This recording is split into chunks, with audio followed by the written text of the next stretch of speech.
Ashraf Garda. You can also post it on via voice notes on WhatsApp. Or tweets, voice notes or text 0614 104 107. So, in fact, if you're WhatsApping, we can get your pictures too, right? But to call in 086 000 2032. We'll also talk about developments regarding that ceasefire plan between Rwanda and the Congo, the DRC. That comes up pretty shortly. And a whole lot more. And perhaps the third one, the issue of empathy as a empowerment tool, really, for leadership across all sectors of society. We'll talk about that too, right? Okay, first things first, and let's stay with that EMPD strike, right?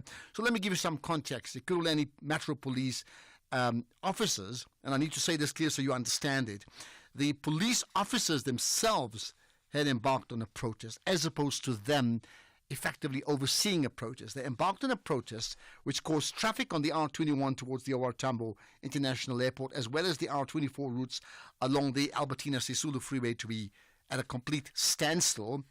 And it's reported now that the EMPD officials were upset about a series of concerns. They have grievances, and the city of Ekurhuleni, they maintained one position on this issue, that the strike itself was illegal. So we'll get different thoughts on this. First things first, we chat to Vukile Mlungwana, who's the General Secretary of the Municipal Employees and Civil Servants Union, which is MACSU, that effectively these Metro Police officers, I think, would be part of. Vukile, I appreciate your time. Thanks for connecting to the National Pulse.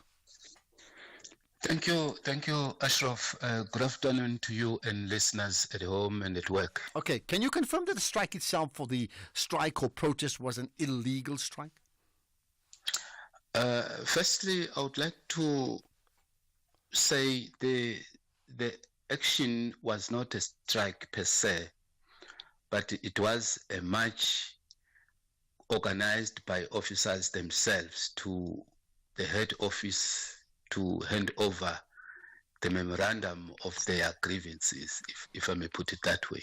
Okay, I understand that, but there was certainly, well, what happened on the highway then? Maybe you should tell me, because one thing is whatever the grievances, and we'll talk about the grievances in a moment, right? It could be completely valid, right? Something happened on a major freeway on the R21 and the R24. So what happened there? We have seen from the media, the social media platforms, that there were disruptions on the highway, which is regrettable. But I may say, desperate times call for desperate measures. When you say regrettable, I mean, is that something you would have been part of? Meaning that if you are the union, right, wouldn't that have been, whether it's a protest or a strike or sending an MOU or memorandum, wouldn't that be something that you would be a part of? No, the trade union would not have been part of that exercise. So, but we're speaking from the background that it was an action by officers, organized by officers themselves, in order for them to be heard, because on a number of occasions, their grievances have fallen on deaf ears. Okay, I'll talk about the grievances in a moment. But so, are you saying these officers that they do belong to your trade union, right? Is that correct? They belong mostly to 3 trade unions, including yours. MACSU, SAMU, and IMATU. Okay, but this time around, they have resolved that they must take these grievances by themselves. Okay, doesn't that undermine your leverage as a trade union then? No, it doesn't. It doesn't undermine our leverage. We understand the frustration of the officers, because normally what the city does when unions addresses these issues, they run to the lawyers and go to courts for urgent interdicts, which in turn take back or avoid the facing or resolution of the dispute. And they will flag a point that this is essential service. There's no right to strike for essential service, rather than facing the real issues affecting workers on the ground. Okay, so in this case here, if the Metro Police themselves they embarked on this protest without you, I mean, normally we're speaking to you on behalf of these protesters or strikers, right? But in fact, what we should be doing is speaking to the Metro Police officers. Who coordinated them then? They coordinated themselves. Okay, I'm just so puzzled by what it is. But what puzzled us, there have been elements of hijacking the cause of the Metro Police themselves by a certain trade union at a later stage. And what is the nature of this hijacking the cause? I mean, can you tell me more? It seems that if the results or the outcome would come right, that particular trade union want to appear as if it is the one that has initiated this program, while in essence the program was initiated by officers by themselves. That's not your trade union. Which one was it? It was SAMU. Okay, so they according to you, they may have coordinated the efforts for today. No, they are coming as invited guests. Okay, all right, got that. Let's talk about you do confirm that under essential services, the Metro Police officers themselves, they are not allowed to go on strike, right? Or to protest. They can't disrupt service delivery, which is what they did. Although you did say it's regrettable, but you do concede that, right? What I do confirm is that each time officers raise grievances of this nature, they are told that, wait, you can't do this, you can't do that because you are essential service worker. But there is nothing done to deal with the issues at hand. But did they sign a contract that gets them to accept that because they are performing an essential service that they actually cannot disrupt traffic? No, we have not seen the contract that bind them to the essential service work. How would you not have seen the contract if you are one of the unions? I'm just puzzled. No, there's no essential service level agreement about essential service. All right. In local government, maybe in public sector. So you said you regret the disruption, but are you supportive of the actual protest then, even with the disruption? Not really, but we support the cause. No one would wake up in the morning and be told that your salary will be reduced with 40 hours.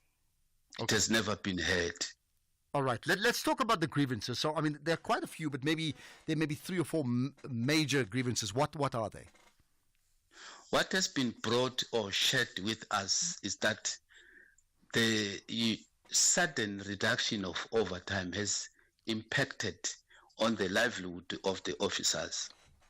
And this has started in March. Okay.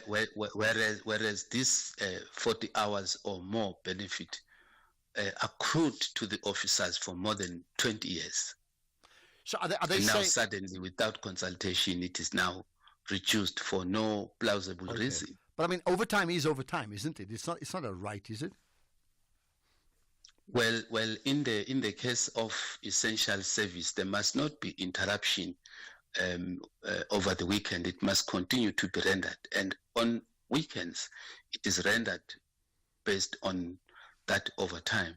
Okay. Did the City of Ekurhuleni explain that why they've effectively dropped the overtime?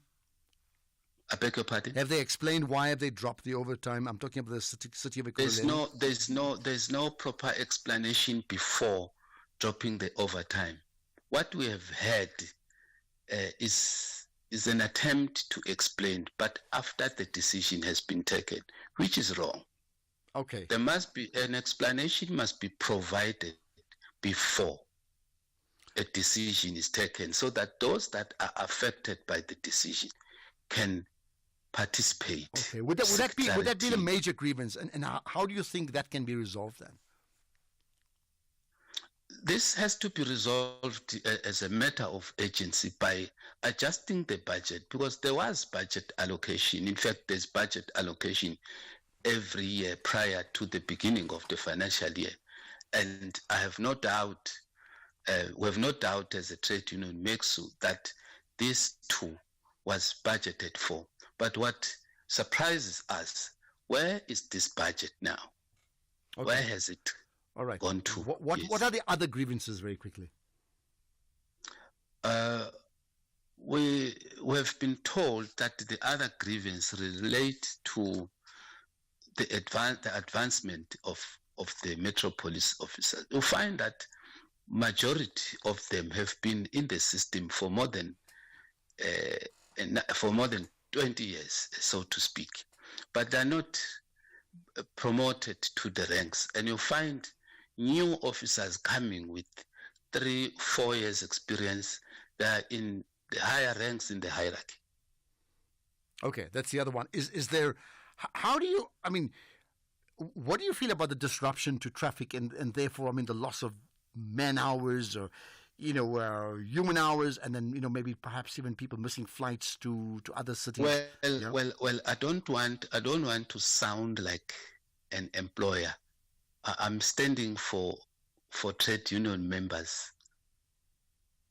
Okay, I hear you. Accepting And we support trade union members all the way. Okay, they've never been wrong. Yeah. Even if they haven't consulted with you. Yeah. Well, we can't blame them. They don't read the books that we read. They're not expected to know these things. All right. Let's leave it at that. I'll tell you what, we're certainly going to get different takes on this story. Appreciate you giving of your time, Vukile Lungwana, the General Secretary of the Municipal Employees and Civil Servants Union. That's MACSU. What do you make of it? Are you a police officer? In fact, I want to chat to an Ekurhuleni Metro Police officer, because I understand now they've organized themselves. So perhaps if we can get in touch with someone, if you know someone, you could be that person yourself. I want to talk to you about what do you make of the strike and the protest, and why you did what you did, and where do you think it's going to go next, okay? This is the National Pulse, and of course you have a feel of the pulse as well. Outsurance knows South Africans are feeling the pinch, so you've been looking for ways to save money. You could cut corners with things like that coffee brand you love.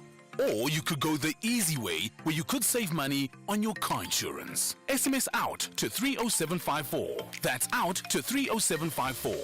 Let's hear what real Outsurance clients have to say. I saved 455 rand. It was quick and easy. I'm saving 411 rand a month. Outsurance helping me save money. That saving is actually saving my paycheck.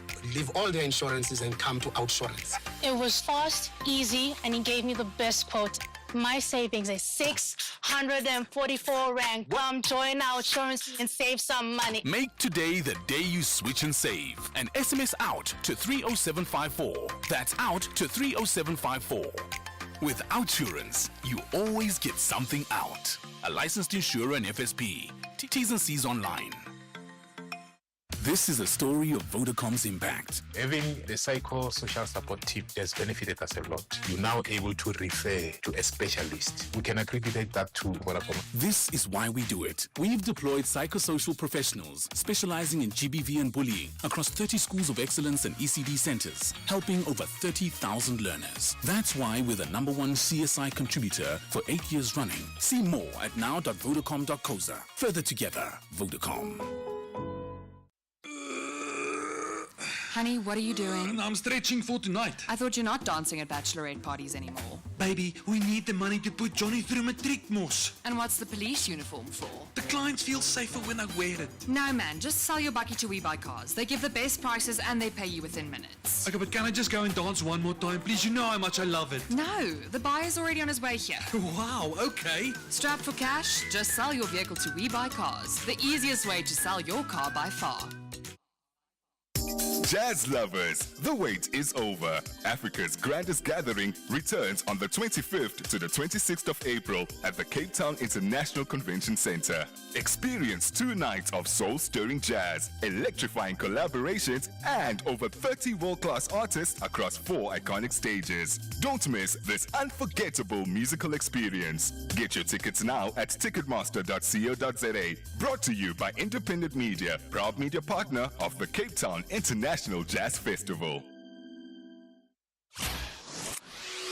SAFM. Prime time all day long. Ashraf Garda on SAFM. Right, I certainly welcome comments on that EMPD, protest or strike by these police officers. And on the one hand, what do you feel about their grievances? What do you feel about the fact that in listing their grievances, they effectively disrupted traffic big time on the R21 and the R24, very close to the OR Tambo International Airport. So massive disruptions in that space. Right. Let's move on to other issues now, and that we're talking about the Global Watch. The DRC's President Felix Tshisekedi met with his Rwandan counterpart Paul Kagame, and they met in Qatar yesterday. It was their first direct talk since Rwanda-backed M23 rebels seized two major cities in the eastern DRC region. So, question is, apparently they've planning for a ceasefire. What does that really mean? And how significant is it that the meeting itself was held in Qatar and not in Angola? As you know, there were previous meetings in that region. So lots to consider around that. Dr. David Matsanga with me, who's an international relations and conflict resolution expert. Dr. Matsanga, appreciate you connecting to us here on the National Pulse. Thank you very much. Good afternoon, wherever you are across the continent of Africa. Thank you. Thank you. First things first, what do you understand in terms of what was agreed yesterday? First of all, what is coming out, before I make anything further, I am really dismayed about Africa sorting problems outside Africa. I am really very, very disturbed as a Pan-African by conviction, not by career. I'm very disturbed that the founding fathers must be rolling in their graves to find that two men, an African heads of state, running to a Gulf state itself that has become a center of very various activities in the world for global matters, to sort out a matter that Africa should have. Would you buy? That oft repeated phrase, African solutions to African problems. Is that what you're talking about? Yes, that's exactly what I'm saying. And I'm so much disturbed, so much annoyed with African Union. African Union Commission. I told the people African Union Commission is dead. They have not brought in enough inertia. They have not brought in enough energy in this peace process to make sure that the two presidents find a solution, sit down on the African continent. They always make stories. They always make meetings. Call meetings that are not fruitful. But on the other hand, isn't it a good thing that, in fact, if they're both agreeing on peace, notwithstanding what you just said, if there's peace, then African lives are saved? Isn't that a good thing? It shows exactly what I've written already about informal and formal contacts. In any peace process, a conflict resolution expert like me, I would tell you, you need informal contacts. What the African Union peace process is doing is formal, diplomatic. People announce the date, come to Rwanda, come to Nairobi, come to this. I think that is why things have gone wrong, that the two guys decided that we cannot go running around these capitals without anything meaningful coming around. They have now got someone who has got to say, sit them down informally, because Qatar is not part of African Union, is not part of SADC, not part of East African Community.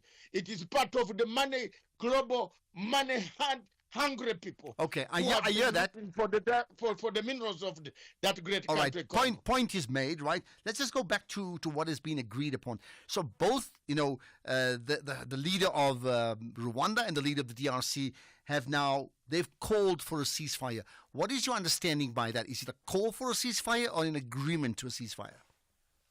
It's an agreement for ceasefire. Calling for ceasefire would implicate so many people, like Rwanda would be implicated.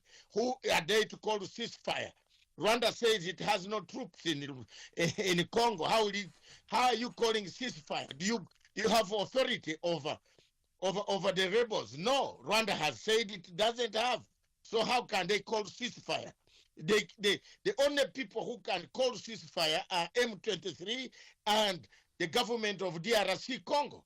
DRC Congo, where the fight is taking place, is the only country that can call ceasefire, because Rwanda cannot call a ceasefire because it doesn't have authority over M23. So notwithstanding that their meeting was held in Qatar, a point you've already made and it's taken, that how significant and how much significance do you attach to their, to their agreement or to their call for a ceasefire? How much agreement do you attach to it? It's always disagreement or ceasefire comes back to African Union. It comes back to SADC and East African Community Forces. We must create a force that Qatar will not supply us with any force. Qatar will only supply maybe the money they have. You note that Qatar has become the center for global operations. You find all types of terrorists in Doha, seated there waiting for peace talks. So for me, I am not a very good friend of Qatar at all in the world. Okay. I tell it as it is. As Africans, this whole thing is coming back to SADC, the East African community, to find peace. Okay. So you're not a good friend of Qatar. I hear that. You're also not a good friend of the African Union.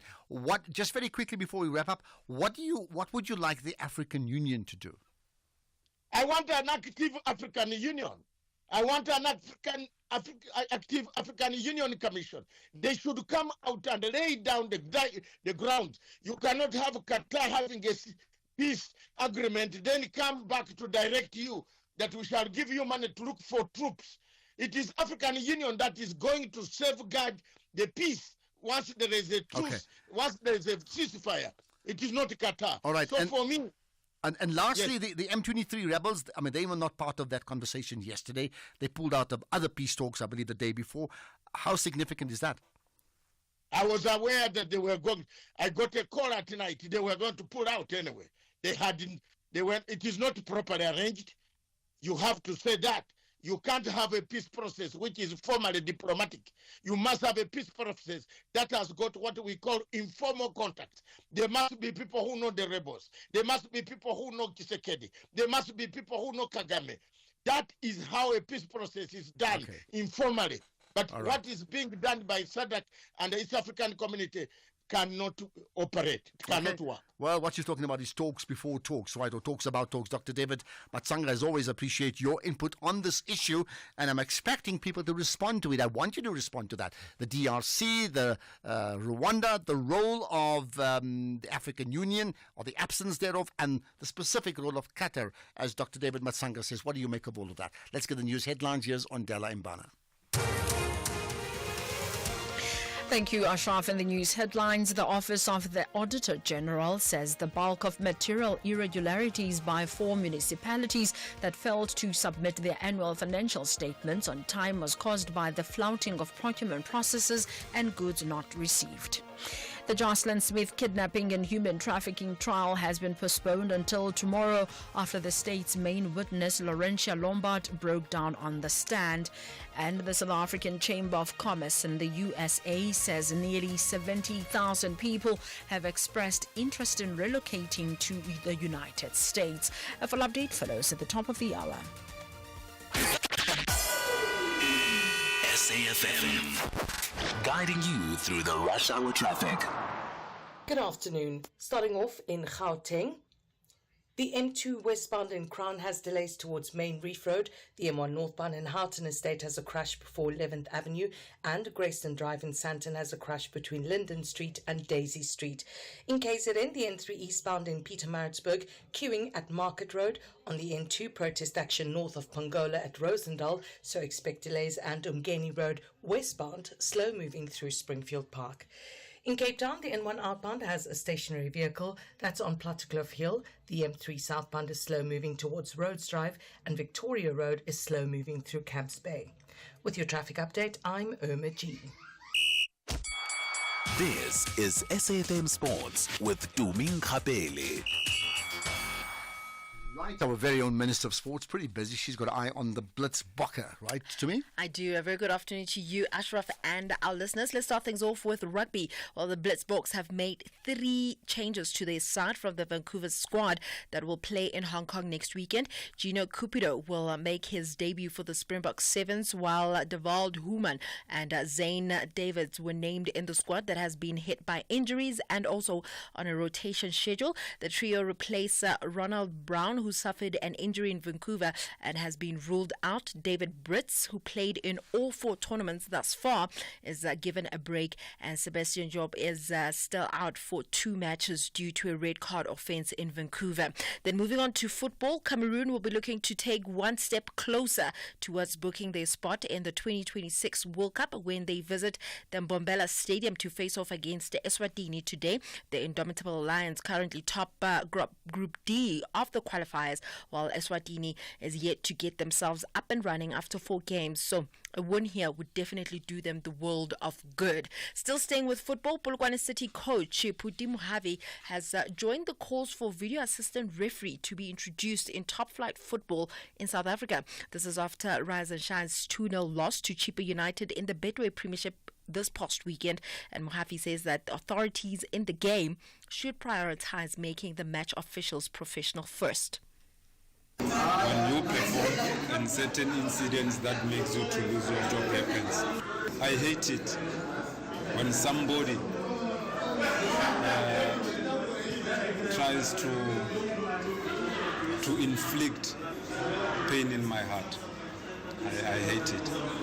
My heart is so sore, is very sore because of what happened. The rule says if it's in an indirect free kick, the first player must touch the ball and the ball must move. If you touch the ball and it doesn't move, then it's the opposition's free kick. Then what happens? The first player touches the ball, it doesn't move. That means it's an indirect free kick. It's a direct free kick for the second player to kick that ball. Then you kick the ball, it went straight into the net, then what? He goes to the assistant, he tells him, the ball didn't move. Then he must do what? He must give us a free kick, but he allows the goal. Why? I'm not happy at all. I'm furious, and these things as coaches that we are facing are very bizarre. Well, last season, City finished 8th on the log, and Mohafi says that they have never aimed to be in the top 3 or 4. He says another top 8 finish will be fine with them. We have never planned for top 4 or top 3. What we planned for was to save the team. After saving the team that we will look at the top 8 spot. If it's reachable, then let's do it. And if the top 8 spot is reachable, then let's go for top 6. If it's reachable and avail itself, then why not? Let's go for top 6. Then if top 4 and top 3 are also available, then let's march on. Let's try to reach those spots. But we are basically now looking for the top 8 spot. Well, moving on to cricket, the CSA 4-day series resumes this week with the Lions travelling to the winelands of Western Cape to take on Boland. Lions currently top the standings by 12.72 points as the competition goes into the last 3 weeks of round-robin play. The 4th place Bolanders will be fired up after unfortunately missing out on the one-day Cup crown after dominating the early stages, and they are still firmly in the running in the Red Ball tournament, trailing the DP World Lions by 22.54 points. Meanwhile, Proteas woman batter Tasman Brits has expressed excitement regarding her contract extension from Cricket South Africa ahead of the 2025-26 season. Brits has made part of the 15-player squad expected to resume with preparation for the 2025 ICC Women's Cricket World Cup. Definitely a happy one. I don't think a person can wipe a smile off my face. It's always a blessing and a privilege to represent your country and to be able to do that, playing cricket. So yeah, being contracted and being the one of the 15 that are contracted, very, very excited. Also very excited for the year to come, and especially with having a World Cup, down the line. So yeah, very grateful for the contract. Then finally, in motorsport, Formula One met with the Prime Minister of Thailand to discuss plans for a street circuit Grand Prix in Bangkok. Now, Thailand is reportedly set to commission a feasibility study into the possibility of a race in the capital from 2028. And we are yet to see if that will happen. Well, that's it. It's a wrap from my side for now. So listen, wrap or not, what is this, football clubs aiming for top 8 as the the height of their ambitions. Explain all that. It's quite interesting. Obviously, earlier on, just hearing from the Polokwane City coach saying that they hardly aim for top 3, top 4.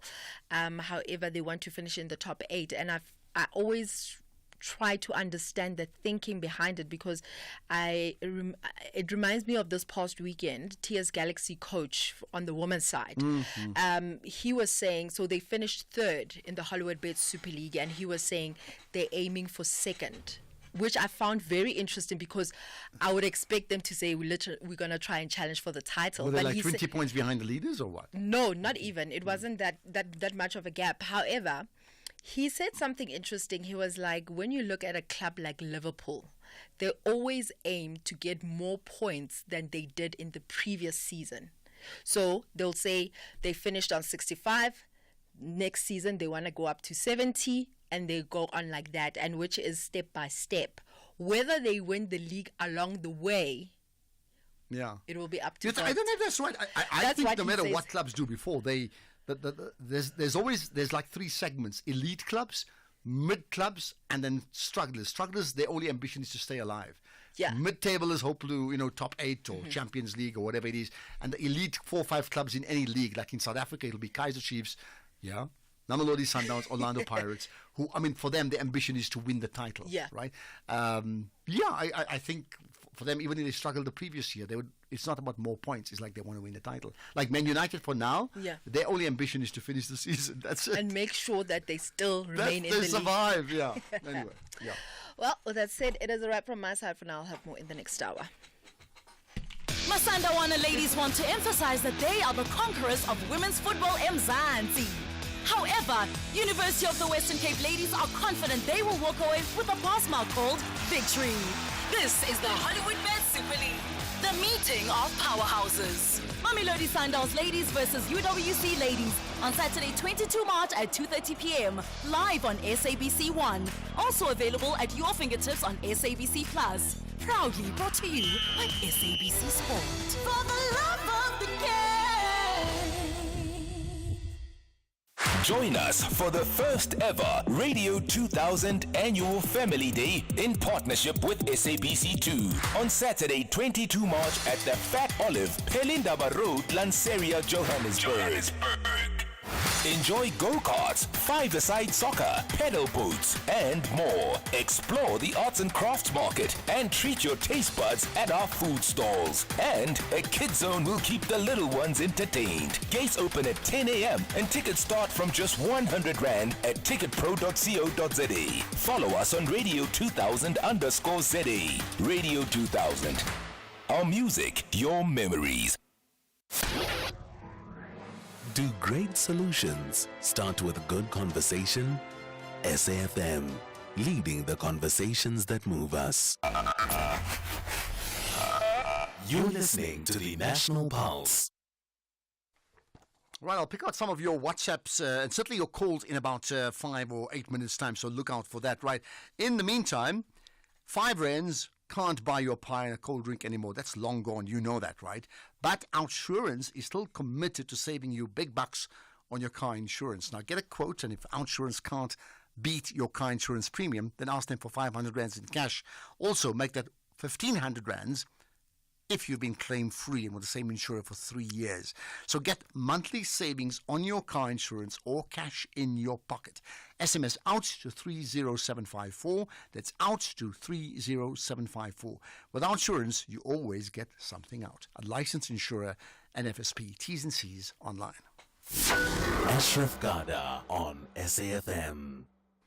Tell you what, wherever you go, I mean, you talk about global politics and you even reduce it to back home. For example, the strike right now or the protest by the effectively police services in the Kuruleni region. Then you look at Donald Trump in South Africa, you look at Rwanda and the DRC, and I can go on and on just about in every other region of the world. Of course, Palestine and Israel and so on. But that gets me thinking about, just where's the empathy?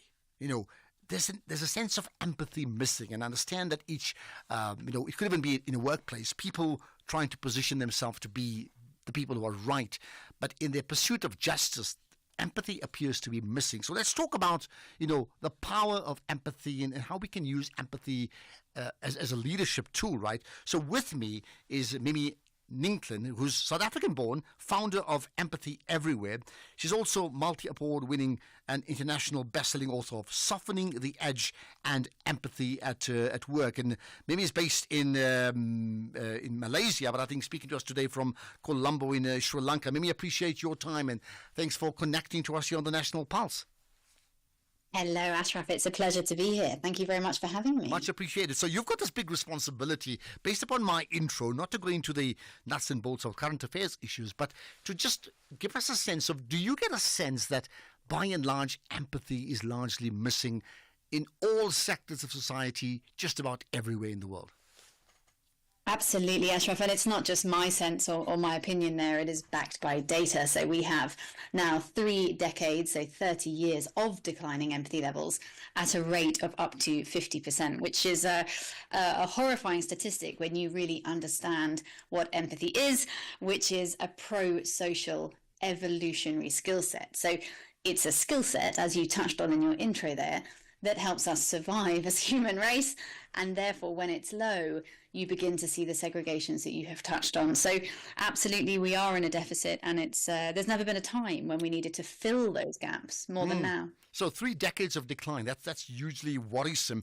What is empathy? Let's be clear about that. Yeah, empathy is a skill set, Ashraf. It's a skill set that's built into the prefrontal cortex in your brain. You are born with this capacity. It is the ability to perspective take. So to understand where someone else is coming from, how they see the same environment you do, their experience, their opinion.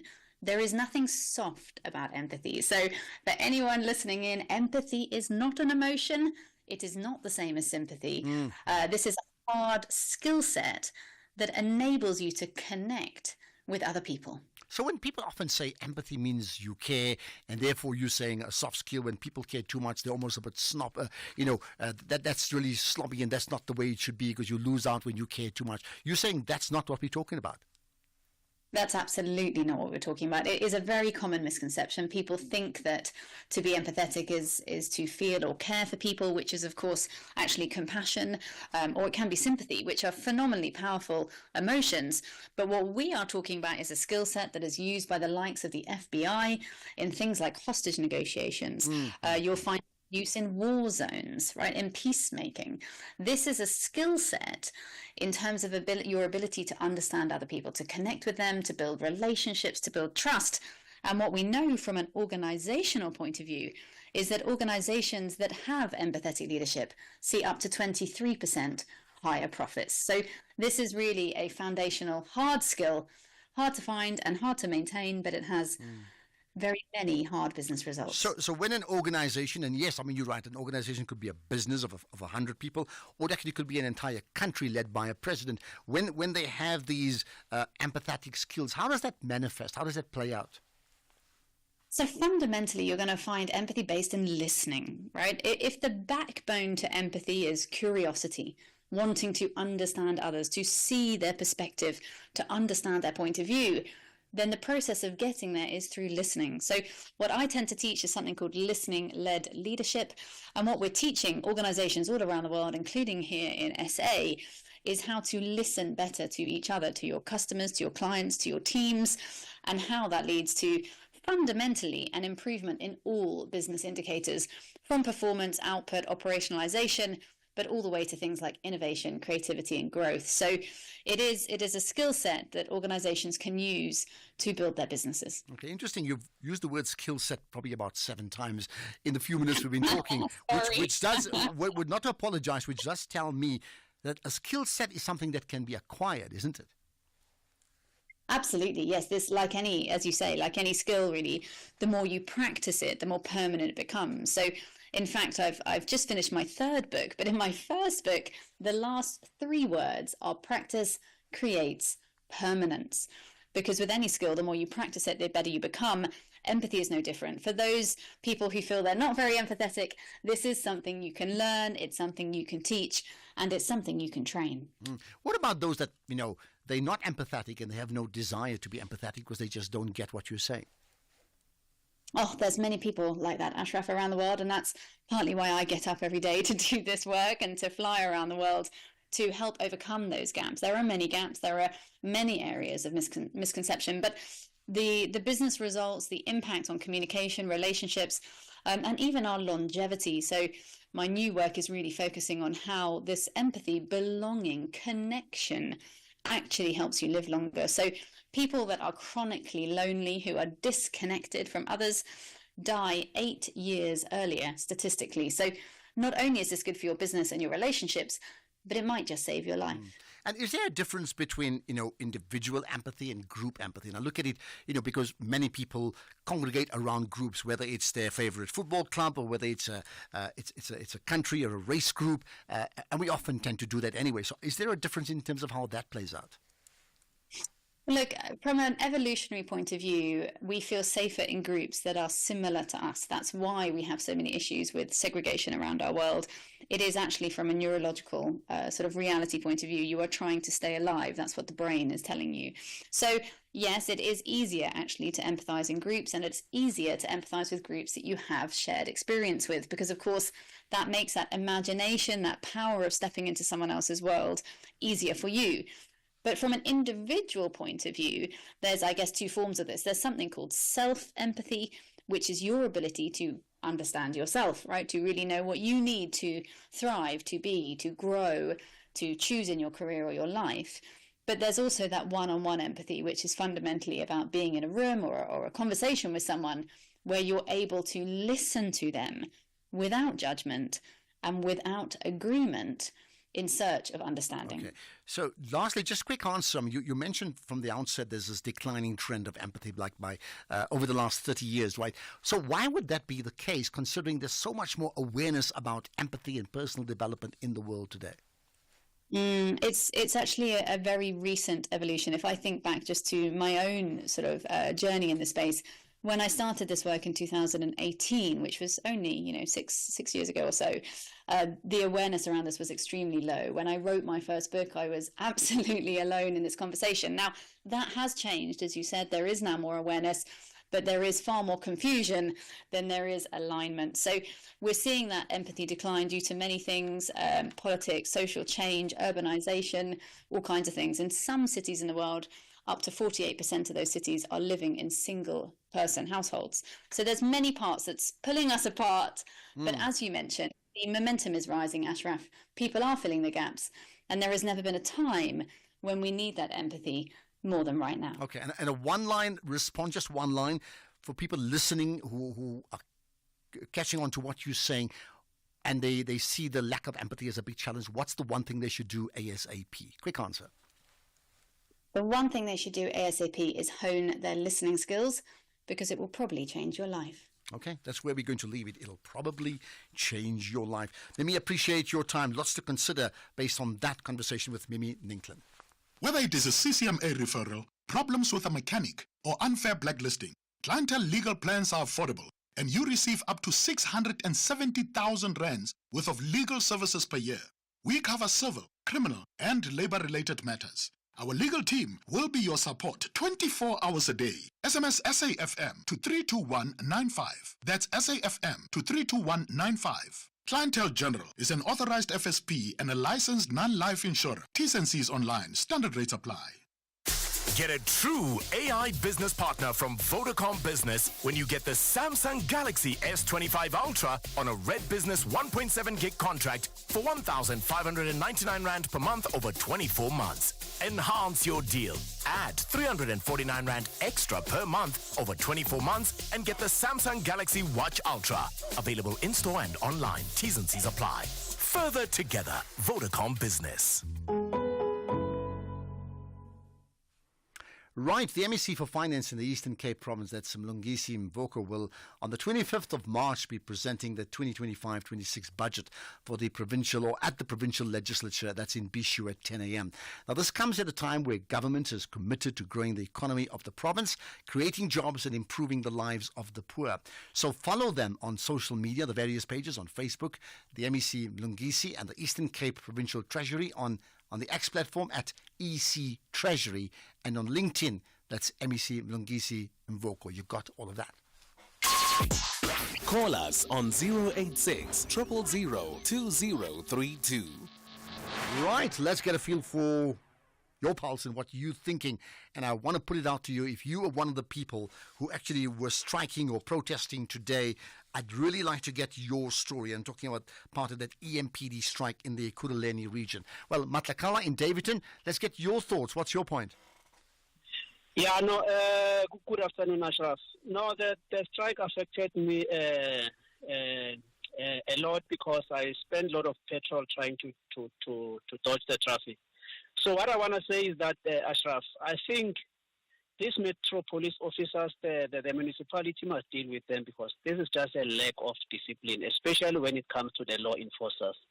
Imagine, Ashraf, I'm a trade unionist myself. When we protest, it's the same metro police that comes with rubber bullets, even when workers fight for a genuine, grievances or demands. The same metro police will come with rubber bullets. So why today are they breaking the same law that they always shoot workers with rubber bullets? I mean, this is just a lack of discipline. What does that make you feel about it? I mean, we understand that, according to the Ekurhuleni itself, it's an illegal strike, and they went ahead and did it anyway because they're police officers. What do you feel about that going forward? I'm scared because it means they can do anything. What if tomorrow they turn against the government? Because this is just a lack of discipline. Okay. And I mean, are you interested in their cause? I mean, when you were disrupted, did you think to say maybe they are so angry and frustrated?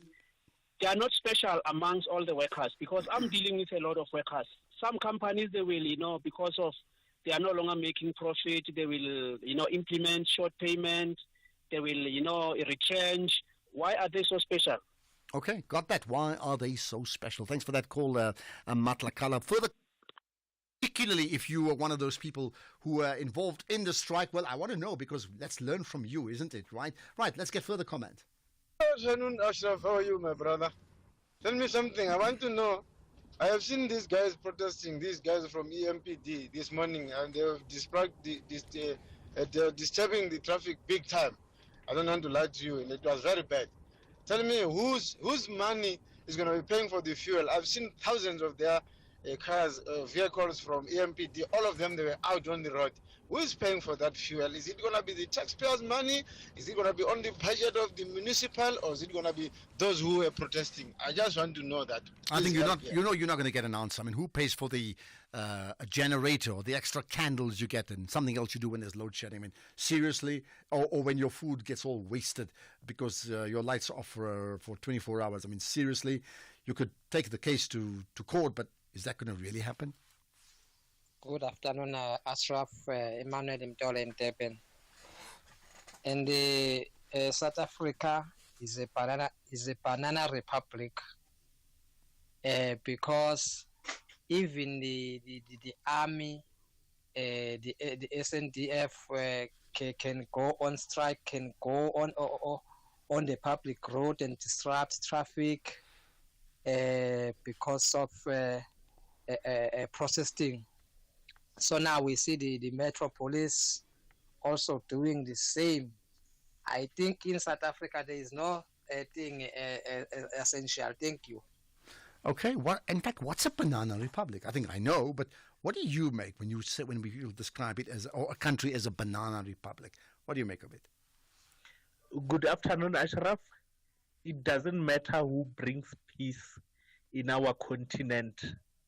As long as there is peace or ceasefire, that's all that counts. As long as our people's lives are saved. Because our continent is notorious for never-ending conflicts and bloodshed. That must come to an end. It's about time.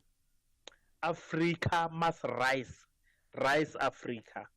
Thank you very much, Peter.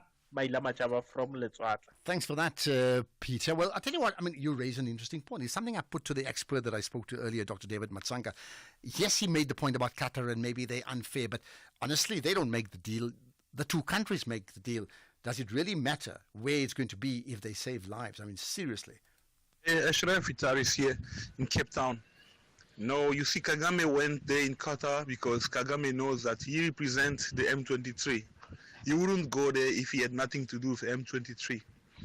And United Nations has proven that the Rwandan soldiers, they are the ones behind. So for Tshisekedi has said, for the war to stop, you need to talk to the direct person, not the people that they've been just used and the right people are hiding behind.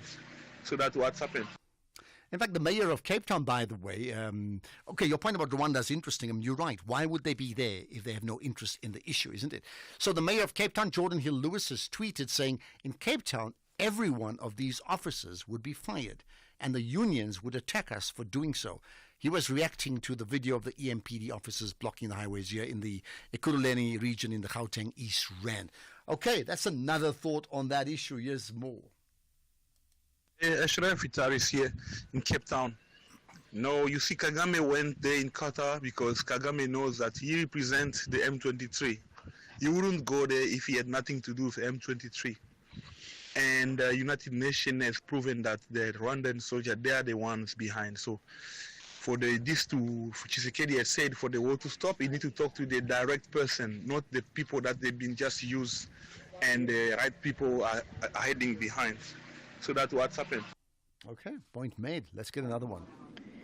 Ashraf, good morning. This is a case of members not trusting the union sometimes. Just listening to your guest, he was vague, he was unsure, and if I were his member or part of his union member, I would have really cancelled my membership because there is really no leadership in that union. He was so quite vague, and it's like he's hiding something, and that's the reason why I guess maybe they're members in that union, because he said there are 3 different unions. Their members decided to take matters into their own hands and went to submit their grievances. So there is so much mistrust. Thank you. This is Sepiso. Sepiso, thanks for that contribution. It's an interesting one. I mean, and it's true. If you've got 3 unions and the police officers don't use any of the 3 unions and they go and they organize themselves, like call it a semi-union now, on their own, autonomous union, what does that say about the trust they have for the unions? Let's get the news. It's 4 o'clock. Here's Ondela.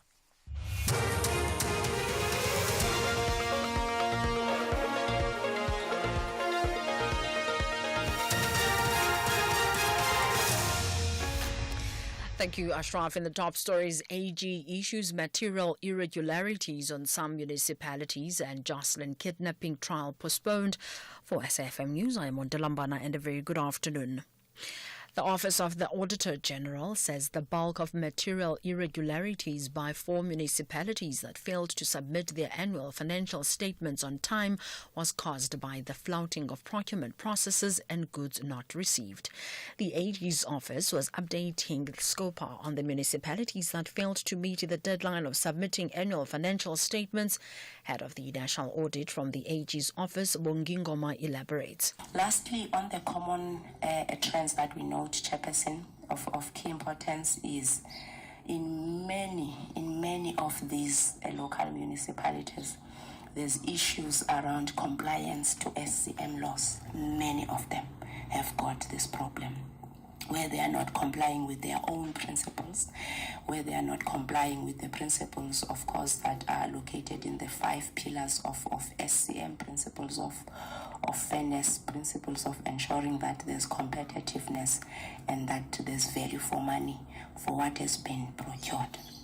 Counsel for ETV Media, SC Max du Plessis, says that the analog switch off will have a dire impact on public broadcaster SABC.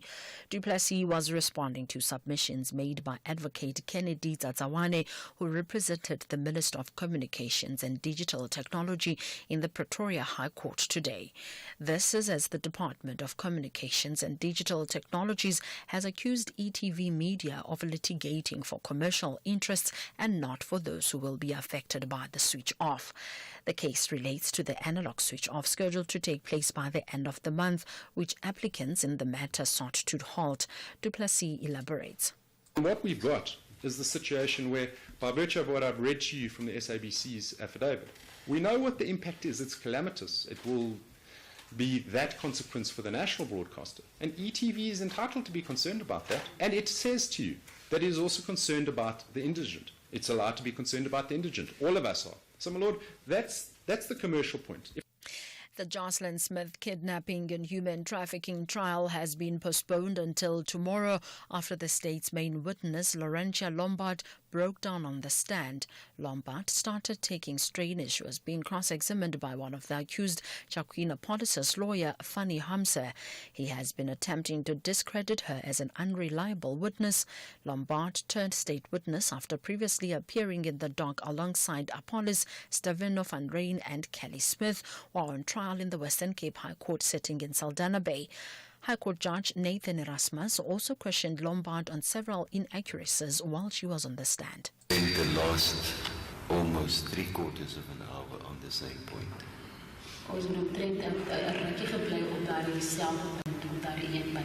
And now suddenly you're telling me, but you made a mistake. But you've made the mistake at least 4 times. No. And it took it's 44 minutes to get the concession out. The Funeral Industry Reformed Association, FIRA, has called on the government to urgently establish an ombudsman and a regulator to provide support for funeral parlours. The call comes after a business robbery at a mortuary in Kuruman in the Northern Cape. 2 men entered the guardroom of the funeral parlour on Monday, assaulted, blindfolded and tied up a security guard and stole 3 bodies. FIRA chairperson Johan Rousseau says they have provided the police with information that they require to assist with their investigations. The recourse for the family at this stage in Kuruman, or the families that's been affected in Kuruman, is we need to leave that in the hands of the South African Police Services. That's created a task team. We gave them the information that they seeked to assist them in the investigation. And unfortunately, we must understand that there is no support for the funeral industry other than the funeral parlour. The South African Chamber of Commerce in the USA, SACUSA, says nearly 70,000 people have expressed interest in relocating to the United States. This after President Trump offered expedited citizenship to South African farmers. Trump made the offer exclusively to white Afrikaners, claiming their land was being seized without compensation, which the South African government denied. The BBC's Mayeni Jones has more.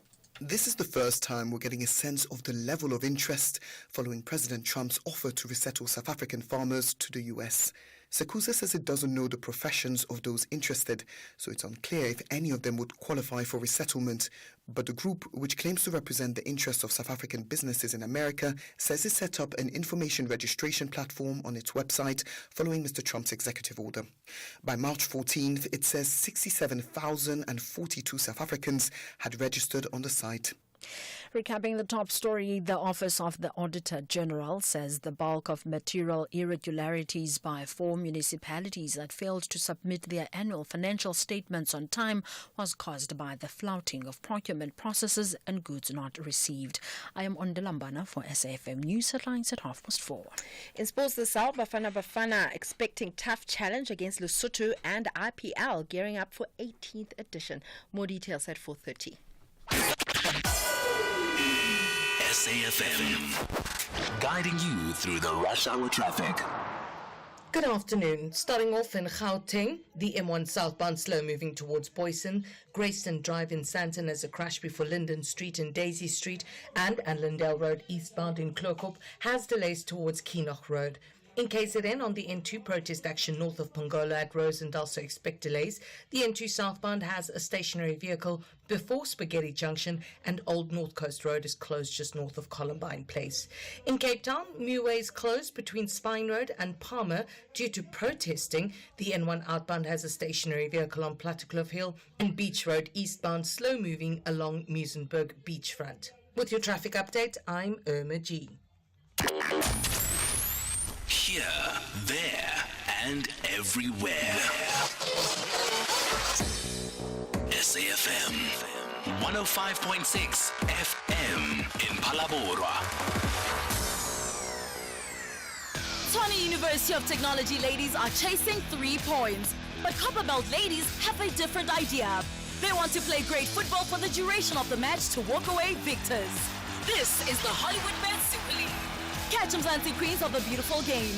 TUT Ladies versus Copperbelt Ladies on Saturday 22 March at 10:30 a.m. Live on SABC Sport on DTT Channel 4. Also available at your fingertips on SABC Plus. Proudly brought to you by SABC Sport. For the love of the game. SAFM commemorates Human Rights Month.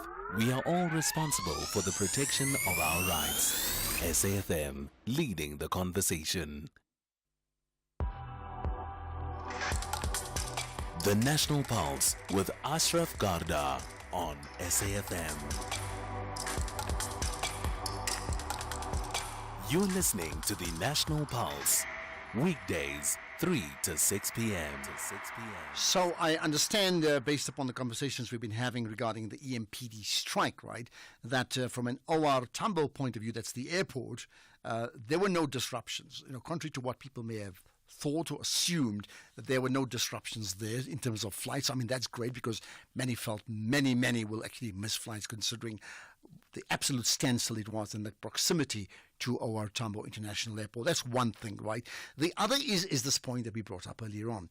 If there are 3 unions and these Metro police officers decided not to use any of the 3 unions, but effectively called a protest or a strike all on their own, get onto the highways all on their own, and did just that, what does that say about their relationship with their very own unions? Should tell you something, isn't it? Just think about that, right? And the third question asked about Banana Republic, I said, well, I mean, there's a definition. I said, what is a Banana Republic? There's an actual dictionary definition. And then there's also what you think, what you make of it, right? So here's one from Boerta saying, Banana Republic, a politically and economically unstable country with an economy dependent upon the export of natural resources.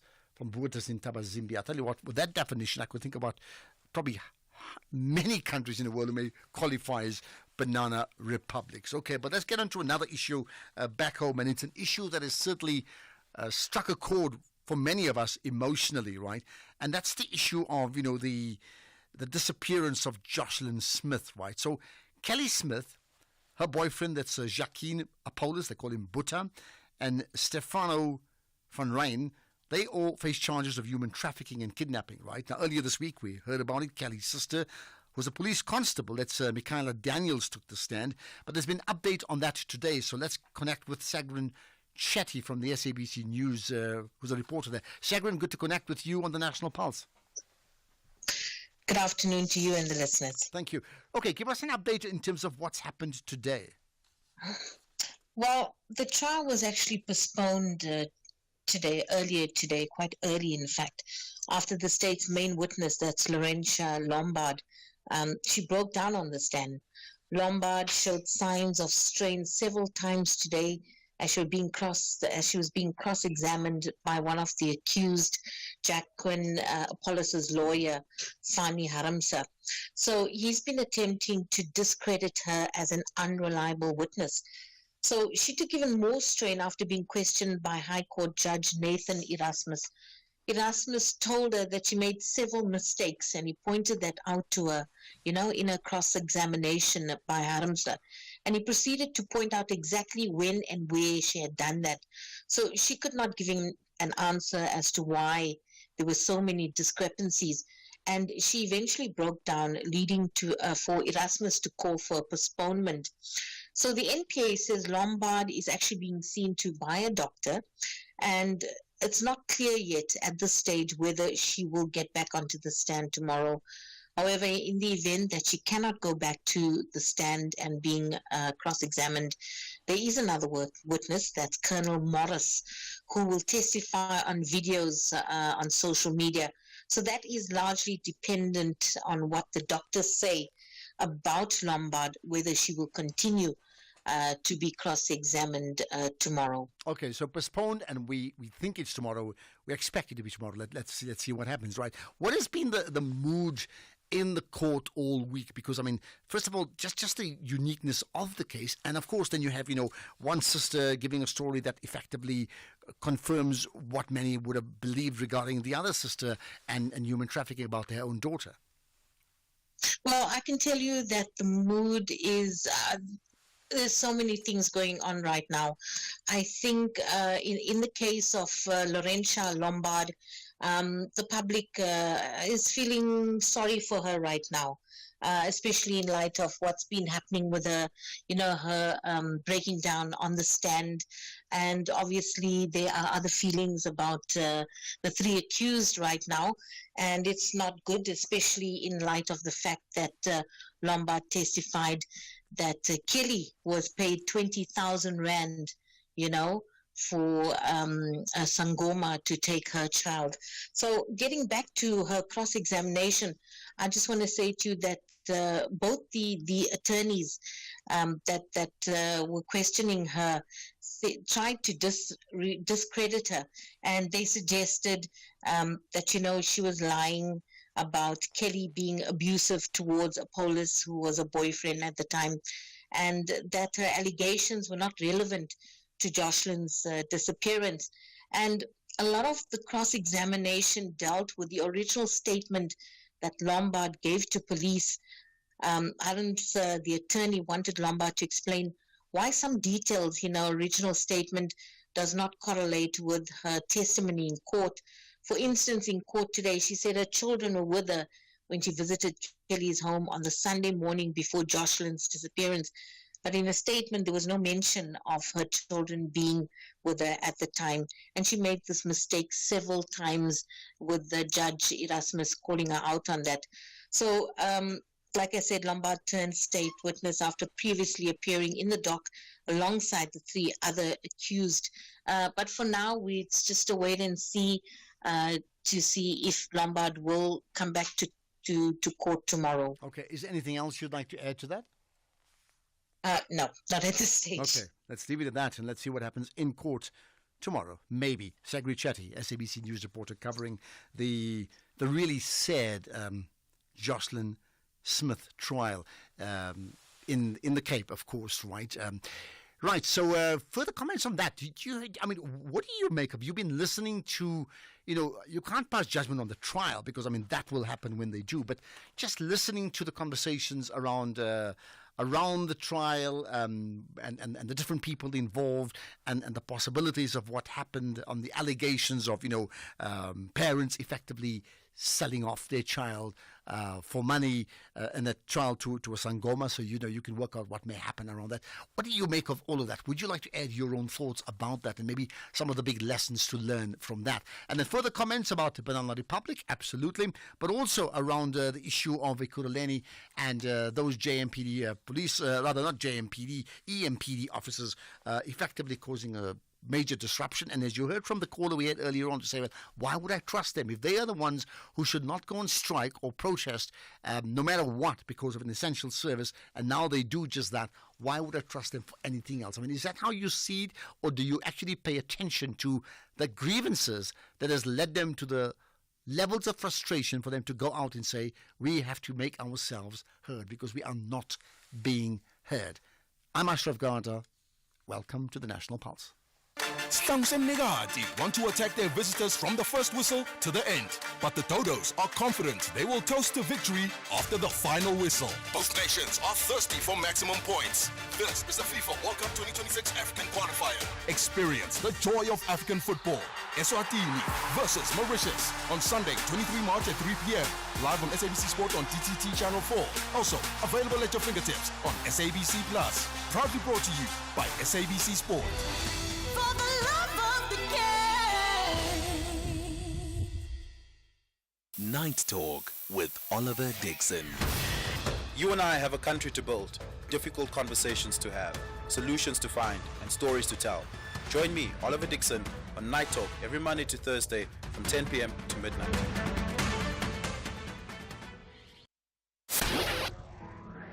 Do great solutions start with good conversation? SAFM, leading the conversations that move us. Ashraf Garda on SAFM.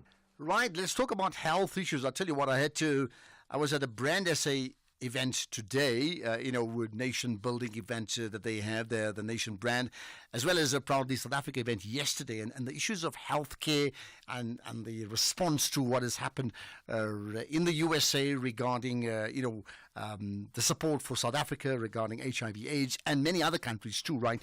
That being withdrawn is a big, big issue, right? Now, not directly about that, but what about fighting TB in our country?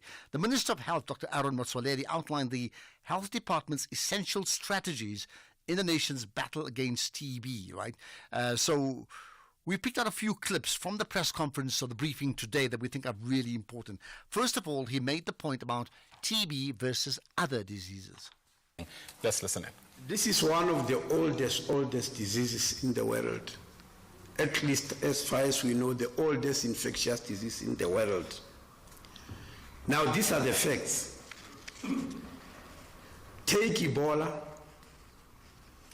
take malaria, take yellow fever, take bubonic plague that nearly wiped 1/3 of Europe in the 12th century.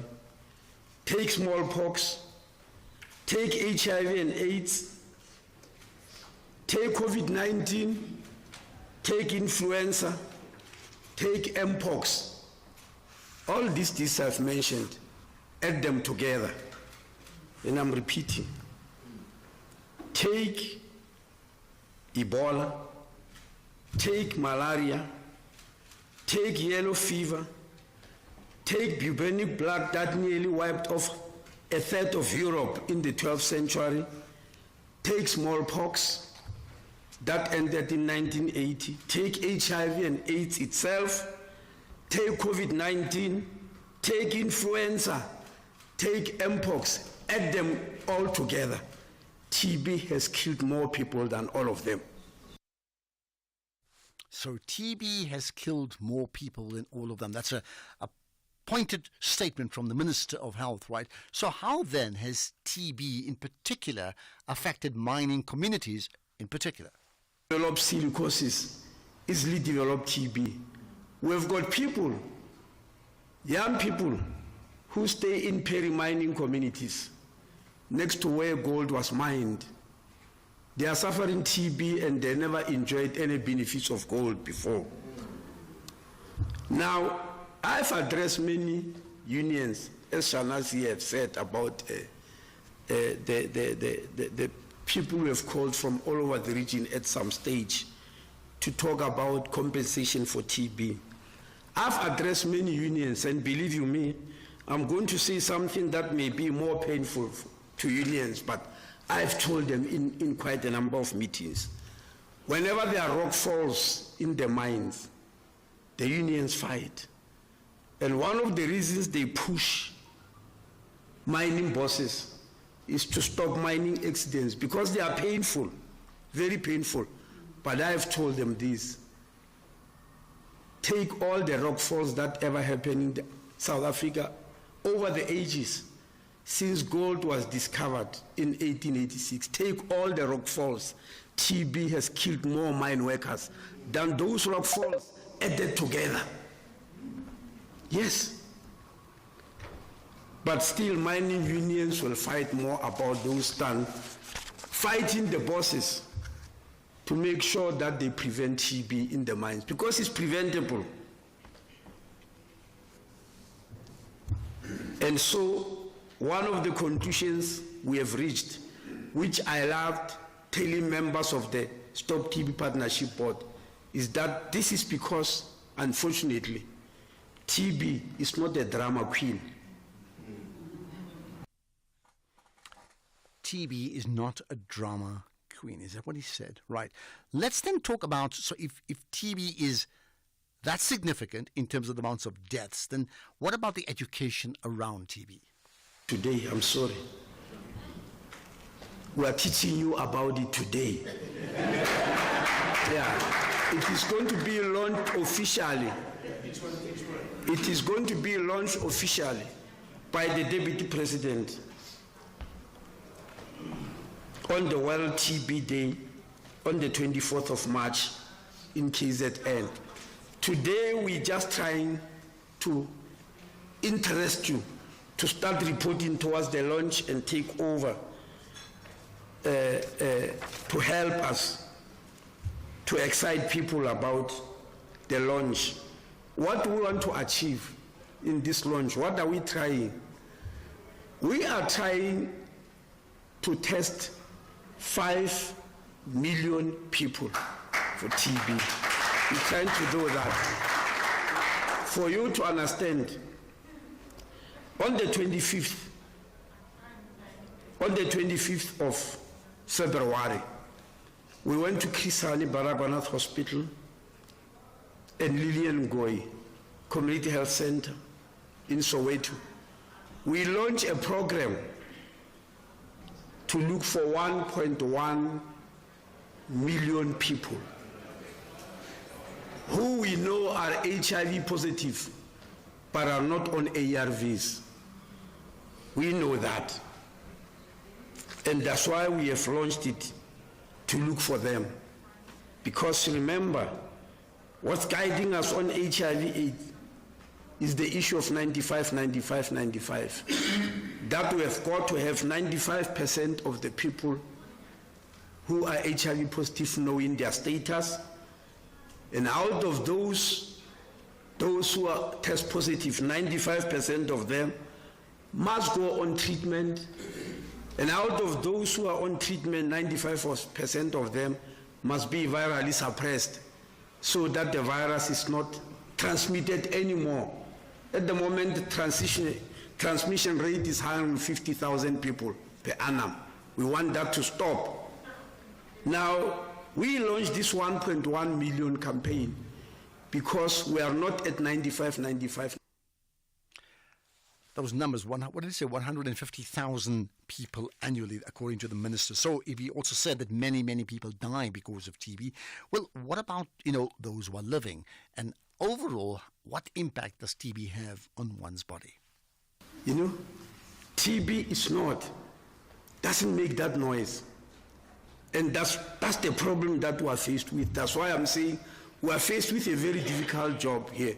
Will the people in the journalist world be able to help us about what we want to achieve?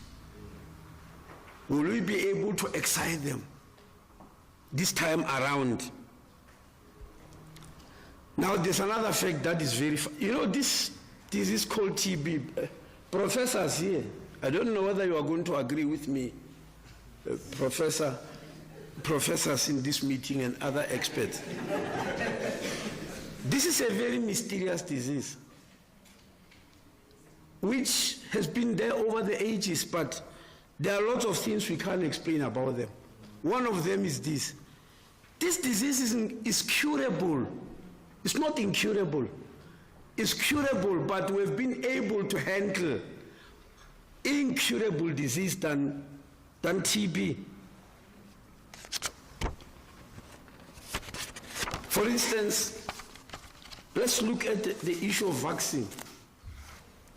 All these diseases I've mentioned, if I may go back to them, smallpox, and yellow fever and all that, they had vaccines.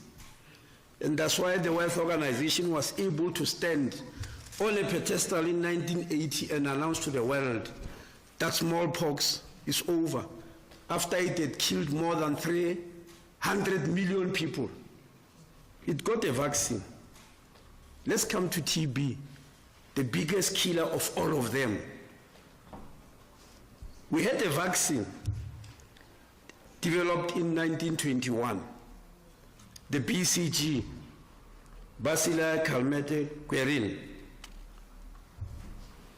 And for decades, scientists had believed that this vaccine protects against all forms of TB. And we give it to newborn infants. Is it after 3 weeks of birth or 3 months? Yes. Sorry? Yes, we give it at birth. But we only discovered after 8 years of its existence that and it actually only helped to suppress TB meningitis, not other forms of TB.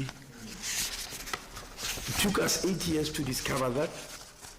And other forms of TB, mostly, as you know, is pulmonary TB. And even up to today, after centuries of existence, people still regard TB as a lung disease only. TB can affect any part of your body. It can go to the brain, it can go to your heart, it does go to the lungs, which everybody knows. It can go to your reproductive organs and cause infertility. It can go to your bones and cause fractures. Choose any part of the body. TB can go there. TB can go there. Lots to consider from those pronouncements really by the Minister of Health. How about you picking up on that? I mean, just comment on all the things he said or any of the things there that stood out for you regarding TB and the treatment of it, the management of TB, right? I'd like to know. In the meantime, there's also the issue of the managing of a strike. This is extremely irresponsible. People who are there to serve the community striking over overtime. That is so selfish. If they want to do overtime work, let them do it voluntary. I've never heard of such thing, man. No, this is selfishness. Flores here from the beautiful Western Cape. Bye. From the beautiful Western Cape, selfishness. I wonder whether you agree with that. Right. So, by the way, just a quick thought. So I went to this Brand SA Nation Brand Summit today, right? And just the one thing I want to say, when there's a big issue about the nation branding of the country and the challenges we face, the one thing I can tell you now, that when it comes to the people in that room, in the auditorium, we have super talented people. We really, really do have super talented people. I think the big challenge for all of us is like, how do you galvanize those super talented people to a common vision, to a common purpose for the country? Because that's what's so desperately needed right now, considering the Brand SA Summit spoke about global competitiveness. Just think about it. Maybe you got your own answers and your response to that. But let's get the news headlines now. It's for 30 years on Dela Mbana. Thank you, Ashraf. In the news headlines, head of the National Audit in the Office of the Auditor General, Bongingoma, says majority of municipalities are unable to collect revenue optimally and effectively. The city of Tshwane has announced a 10 hours temporary water supply shutdown tomorrow. This will enable technicians to refurbish the pump station at Babelechi Reservoir and the convenience system to the Temba water treatment plant. And Ukraine's President Volodymyr Zelensky has accused Vladimir Putin of breaking a promise to stop attacks temporarily on Ukrainian infrastructure. The assurance was given after talks between the Russian leader and U.S. President Donald Trump. A full update follows at the top of the hour with Greg Rose. SAFM, guiding you through the rush hour traffic. Good afternoon. Starting off in Gauteng, the N1 southbound queuing towards Winnie Mandela Drive, the N3 northbound in Bedfordview queuing on the link to the N12 east at Giluli's interchange.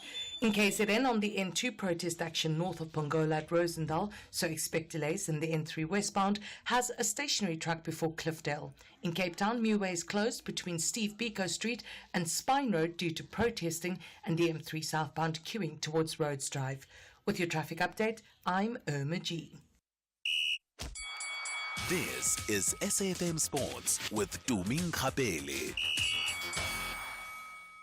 All right, to me, in fact, we were speaking about the three divisions of the league. I'm even suggesting, as you talk about Bafana now, for Bafana, their World Cup ambitions would be to qualify and get to the knockout round. Absolutely. For another country, if they reach the last 16 and they get knocked out, like Brazil, that is a disaster. That's my point. Well, talking about Bafana, winger Oswin Apollo says that they're expecting a tough encounter against Lesotho in the World Cup qualifier in Polokwane on Friday. Bafana second in Group C of the World Cup qualifiers, tied on points with the leaders Rwanda, who have a better goal difference after 4 games. You know, it's going to be a very difficult game, you know. Lesotho is a very hard-running team, you know, a lot of fighters, you know. Our preparation went well, so it's going to be a difficult game, but as South Africans, we're always ready, and to put in the work as well, run hard and fight hard for the team. Still sticking with Bafana, coach Hugo Bruce says that he's on a mission to find more younger defenders, particularly centre-backs, with Kaizer Chiefs left-footed centre-back Rashwan Dotley set to be sidelined for the next few months after he underwent knee surgery last week.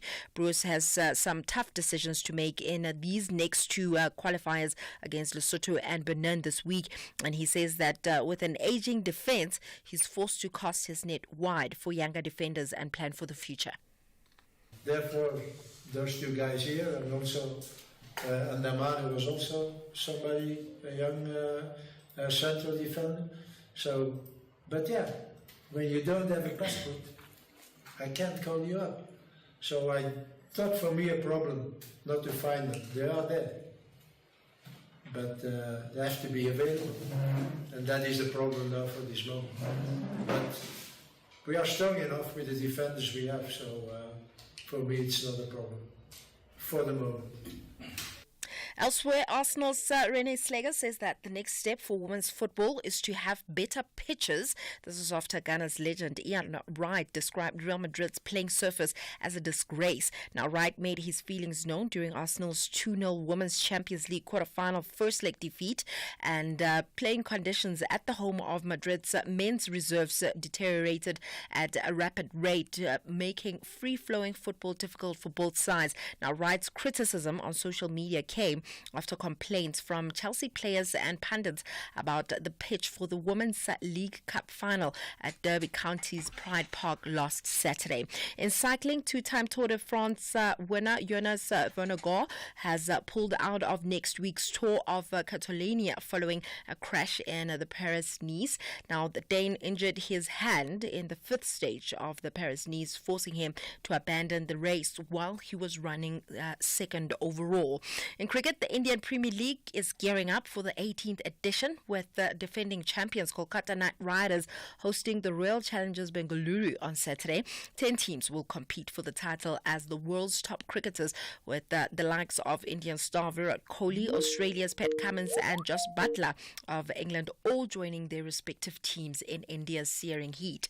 And then finally, SA weightlifter Daniel Katsav has set his sights on qualifying for the Commonwealth Championships in India later this year.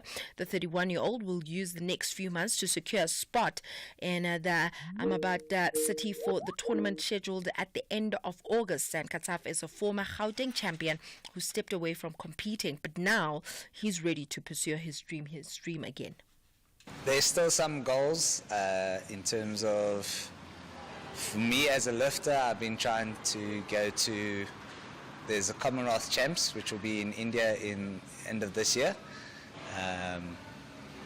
And I'm hoping to try and qualify for that, which shouldn't be too hard. I just need to put a little bit of extra work, so that would be nice to go and represent South Africa there.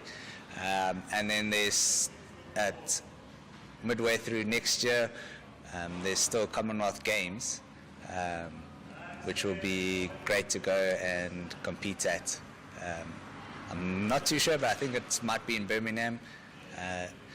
And I think that will be a great opportunity just to go and travel a little bit and represent the country in weightlifting, especially on a big stage like Commonwealth Games are. More on other sport in the next hour. Perfect. Thank you, Chumi. Whether it is a CCMA referral, problems with a mechanic, or unfair blacklisting, Clientele legal plans are affordable, and you receive up to 670,000 rands worth of legal services per year. We cover civil, criminal, and labor-related matters. Our legal team will be your support 24 hours a day. SMS SAFM to 32195. That's SAFM to 32195. Clientele General is an authorized FSP and a licensed non-life insurer. T's and C's online. Standard rates apply. Tshwane University of Technology ladies are chasing 3 points. But Copperbelt ladies have a different idea. They want to play great football for the duration of the match to walk away victors. This is the Hollywood Men's Super League. Catch Mzansi Queens of the beautiful game. TUT ladies versus Copperbelt ladies on Saturday 22 March at 10:30 a.m. Live on SABC Sport on DTT Channel 4. Also available at your fingertips on SABC Plus. Proudly brought to you by SABC Sport. For the love of the game. We've upgraded. Our new GIS-linked national address database lets us connect with you better than ever before. By visualizing licensed and unlicensed households nationwide, we can ensure timely communication. Our payment reminders are a crucial tool to help you stay compliant and avoid penalties, empowering you to take proactive steps. Efficient electronic communication helps us collect fees seamlessly, bolstering the SABC's mandate in line with Section 27 of the Broadcasting Act. TV licenses. Pay yours. Make a difference. Economic news on SAFM. Facts and figures you can count on. Right, let's get to those numbers with Makwe Masilela, who's the Chief Investment Officer at Makwe Fund Managers. Makwe, you got news both at home and abroad, right? Yes, Ashraf. Afternoon to you and to your listeners. Ashraf, as expected, the Bank of Japan left the rates unchanged at 0.5%, and that was ahead of the U.S. rate decision, where traders expect them to also leave rates unchanged. Remember, Japan is an export-reliant country, so it's assessing the potential impact of Trump's protectionist trade policies on the economy, and the much-awaited outcome of Putin-Trump telephone call was mixed, as Putin didn't agree to a 30-day ceasefire in Ukraine, but agreed on energy and infrastructure ceasefire. Interest rate decisions, remember, will also be used by market participants to get more clarity about the health of the respective economies, as there has been mounting fears of economic slowdown amid uncertainty over the impact of Trump's tariffs. And ahead of our interest rate decision tomorrow, our February consumer inflation was unchanged at 3.2%, but our January retail sales jumped 7% after rising 3.2% in December, and thanks to textile, clothing and footwear. And our economy, Ashraf, is 60% driven by consumer demand, and retail sales are an important indicator. And seemingly it takes a crisis for the yellow metal to break new historic levels. Remember, they breached $1,000 in 2008. That was during the global financial crisis, and breached 2,000 in 2020 during COVID-19. Now 3,000, fueled by ongoing economic uneasiness sparked by Trump's escalating tariff war. And today there's a bit of profit taking. Gold is down 0.2% at $3,028, but platinum is down 3% at $989. And oil prices is now flat after the outcome of Trump-Putin discussion, as this could eventually pave the way for Russian oil to enter global markets. Oil is flat at $70 a barrel, and today is Europe's turn to be down, as the US and South Africa are in positive territories, with the GSE up a whopping 1.6%, still led by our resources, which are up 2%. The rand is flat at 18.14 against the US dollar, 23.54 against the pound, and 19.79 against the euro. Okay, perfect. Thanks for that, Makwe. We'll chat again tomorrow, which is like, the last working day before what is essentially a long weekend, isn't it?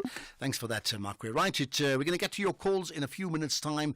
Your calls, your comments, as I get a sense of your pulse, not just the national pulse. What are you feeling about some of the issues we've been speaking about? Is there anything else that we haven't quite spoken about today, but you want to raise anyway? Well, I mean, go ahead and tell us. 086 000 2032. I understand that I think the issue of the EMPD strike probably dominates the headlines for now, but there could be other issues, particularly the issue of TB, as per the conversation with the Minister of Health, Dr. Aaron Motsoaledi. Right, there's news about the Joburg Library, and it's good news right after this. Equality, human dignity, freedom of movement and residence. Life. Everyone has the right to life. Human Rights Month on SAFM. Ashraf Garda on SAFM. Right, we know we certainly discussed this, and when you find out that the Joburg Library has been shut for a long, long time, and the conversations in the last few months was like, actually, they're going to turn that around. They're going to finally reopen it. I understand there's some very good news around it, because I understand there's an opening this coming Friday. Okay, it's partial, but it's better than zero, isn't it? Let's get the story behind the story with David Flemminger, who's the chairperson of the Johannesburg Heritage Foundation. David, you must be thrilled. Thank you. Yes, we are, as I always say, cautiously optimistic. It has been a long journey. It has taken 5 years to get the library reopened. But since our public protest and petition, which we ran in May last year with the Johannesburg Crisis Alliance, the progress has really picked up, and we were very encouraged by the city's willingness to then, following the protest, invite us to regular stakeholder meetings where we were able to give input and we were able to contribute to the process, and actual progress was being made, and we look forward to the partial reopening. Would you say that if it is not for the Joburg Heritage Foundation and the Joburg Crisis Committee, I think you said that this would not have happened? That means the status quo would have remained even longer? Look, in our opinion, yes. We believe that the fact that there was concerted civic action and committed civic activism around the library, that certainly sped things up and forced the city to take notice and act with the necessary urgency. Because before the protest action, there were no deadlines, there was no timelines. They kept saying, sometime in the 2025 financial year, budget permitting, we have to wait for this, we have to wait for that. But once the city understood how important the library was and how passionately the citizens of Johannesburg wanted the library reopened, that really was the catalyst to get things moving and to actually get some progress made. And just to get perspective before we talk about what happens next, right? So you're saying protest of sorts, civil action or civic protest rather, took place over a period of 5 years. But how long has the library itself been shut down? No, the library itself has been shut down for 5 years. So it closed during COVID, during the lockdown. And then during when the other facilities were reopening towards the end of lockdown, there was a notice issued that the library would remain closed indefinitely. We engaged with the city, trying to get reasons why the library was closed, trying to get timelines for when the library would be reopened, and we didn't get anywhere, to be frank. Then finally, in May 2024, so that's a year ago, that's when we decided, okay, the diplomatic approach isn't working. We have to go public with this and get people to come and add their voices to the cause. And in the last year, that is when the actual progress was being made. They were, to be clear, doing some work on the library between 2021 and 2024, but it wasn't the work that was needed to be done to get the library reopened, because the library was closed due to fire code violations, and the work that they were doing were fixing leaks in the roof and cleaning gutters and things like that, which wouldn't have got the library reopened. The purpose of our action was to emphasize the importance of the library as a civic resource and to get the library reopened. Did they not know that, the importance of the library as a civic resource? Well, it's a good question. It's perhaps something you should ask the city authorities. We do know that there are about 5 or 6 other branch libraries around Johannesburg that are still closed for various reasons, and those have not been reopened, and some of them have been closed for longer than 5 years. So we aren't entirely sure whether the city fully appreciates just how important a library is for literacy, for education, for reading, for community development, for students, academics, scholars, free Wi-Fi, all those things. Libraries are vitally, vitally important, and that's really what precipitated the protest action, is to say, this is a matter of urgency. This can't be delayed and put off any longer. It needs to be prioritized. Okay, so firstly, well done to the Johannesburg Heritage Foundation. Well done to the Joburg Crisis Committee for doing the work that you guys have done. I think it's just such a big deal. It really is. I just love reading, so I have a personal interest in that, right? Now let's go to the next. We talk about opening on Friday, but it's a partial opening. What does that mean? So the library is a huge facility. The partial opening, as far as we understand it, and we don't have the full details exactly of what it entails, but the partial opening, as we understand it, is the ground floor. So that's the main reading rooms, and it's the main books and that kind of thing. There's a lot more to the library. The library has underground, what they call the stacks underground, 4 or 5 levels underground. That contains very important archives, periodicals, all kinds of really valuable material that doesn't exist anywhere else, that researchers have not been able to access and academics have not been able to access. So those will hopefully be part of the full reopening, which will happen. They've scheduled it for the middle of this year. We don't know exactly the date, but middle of this year. But there is a lot more to be reopened. And any idea why it was Why were they not able to reopen in one go like now? It's simply because the work that was required to meet the emergency management services violations. So the emergency management services gave them a list of the problems that were faced by the library. And these were mainly fire code related, but there were several other things as well. We have been pushing them to get the library opened as soon as possible. And so rather than wait until everything was finished and do a full reopening, we were quite happy for them to do a partial reopening now, at least get people back in the library. At least the doors are open to the public once again, even in a limited capacity. And then we will then continue monitoring the situation until the full reopening. Okay, that makes June or July. I mean, that makes sense, right? And I take it in terms of your monitoring, that means you will still continue putting pressure, because sometimes what can happen in constrained budgets, that, you know, once the very public section of the library is open, as per now, they can, you know, take the foot off the accelerator, isn't it? So one thing we're very happy about, and this is actually something we congratulate the city for and we welcome, is following our public protest action, the city agreed to hold regular stakeholder meetings, which we were invited to, where the contractors gave updates. We were able to give input. We were able to offer suggestions. We were able to offer oversight and perhaps assist them with some of the issues that they were facing. And it was a very collaborative approach. These stakeholder meetings will continue until the full reopening of the library, and we will continue to participate in that process. And you know, we are not an obstructive or an anti organization. We are a organization that wants the best results. So we congratulate the city for allowing us to participate and for opening those doors, so to speak, to allow us to contribute and to give input and to assist in the speedy reopening of the library. And we hope that they apply this approach to other issues facing other heritage sites around the city. All right, and here's the last thing. Once the library is open, let's get back to its original purpose. You actually want people to frequent that library in big numbers, right? What's the plan there?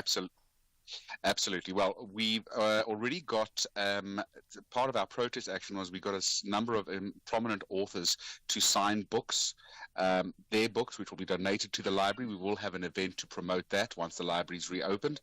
The library actually always did, when it was open, run literacy programs for school kids. There are 100+ workstations with free Wi-Fi, which is essential for local residents in the local community. And you know, the academics and the researchers and the students, they were often using the library anyway to access this information, which isn't available anywhere else. So we are quite confident that once the library is back to where it was in 2020, we are confident that it will be well used, well frequented, and well loved. I mean, you ask lots of people. Many people have a memory of the library while they were studying or when they went there to get some books and so on. So yeah, from the local community and beyond, we are quite confident that once the library is reopened, it will be well supported. Well, I certainly have a memory of the library, first of all, by looking at it, because we were not allowed to be there. It was whites only, so we had the much smaller one. And then when we went to that big, fancy library, and it's multi-levels, almost like a Harry Potter sort of school, I'm just looking at that image, but I certainly have many experiences of that research room that you refer to. So, yeah, long may that thrive in the future. David Flemminger, much appreciate your time. From the Johannesburg Heritage Foundation, he's the chair there, and best wishes with the reopening. Partial, but it's a great start for the Johannesburg Library. Well, the city's looking up, isn't it? Call us on 086 000 2032. Lots of comments on, and I'll tell you what, if you can help me with the issue of the unions around that strike that we spoke about earlier, the EMPD, because it's unclear that you have the unions who, according to the one person from the union of the Maxo union, saying, in fact, the police officers actually protested on their own without speaking to the unions. They just felt they wanted to do it themselves. They were that frustrated. That's rather confusing to me, okay? But Madwara in Karyecha, you've got a thought. What's your point? Ashraf, I'm calling you from Kwalang. Oh, I see. Okay. This is in Karyecha, where the 21st of March rally will be held this Friday. Okay, go for it. What's your point? This is the community that has never had a community health center. I wanted to start there. I hope when the Deputy President address is going to speak to that. So the point I wanted to register is that the illegal, unlawful strike by the EMPD would not have been arranged through or with the unions. But I doubt that it has been arranged without the knowledge of the unions. It might be without the blessings, because the unions are aware about the framework that is set in terms of the LRA, what needs to be done. But do you know the facts why these workers embarked on this unlawful action? My sense is that these workers were seriously provoked. So before we make comments about why they did that and condemn and try to condone in some instances, we also need to lay bare as to why what led to this illegal action by these workers. So at some point, I hope you will share or try to dig so that you share with listeners what would have led to this unlawful action. Well, I mean, look, we spoke to the union person. He spoke about the issues of overtime being taken away. But I think, yes, ideally what we would like to do is try and get hold of one of the police officers who actually went on strike. I think that personal testimony is critical. So if you know someone, or if anybody else knows someone, I mean, please just call in and connect with us. I would certainly like to know. So your point is taken, Madwara. We need to know exactly what it is. But whether the provocation is enough to actually protest is open to your interpretation as well. But Madwara, thanks for that.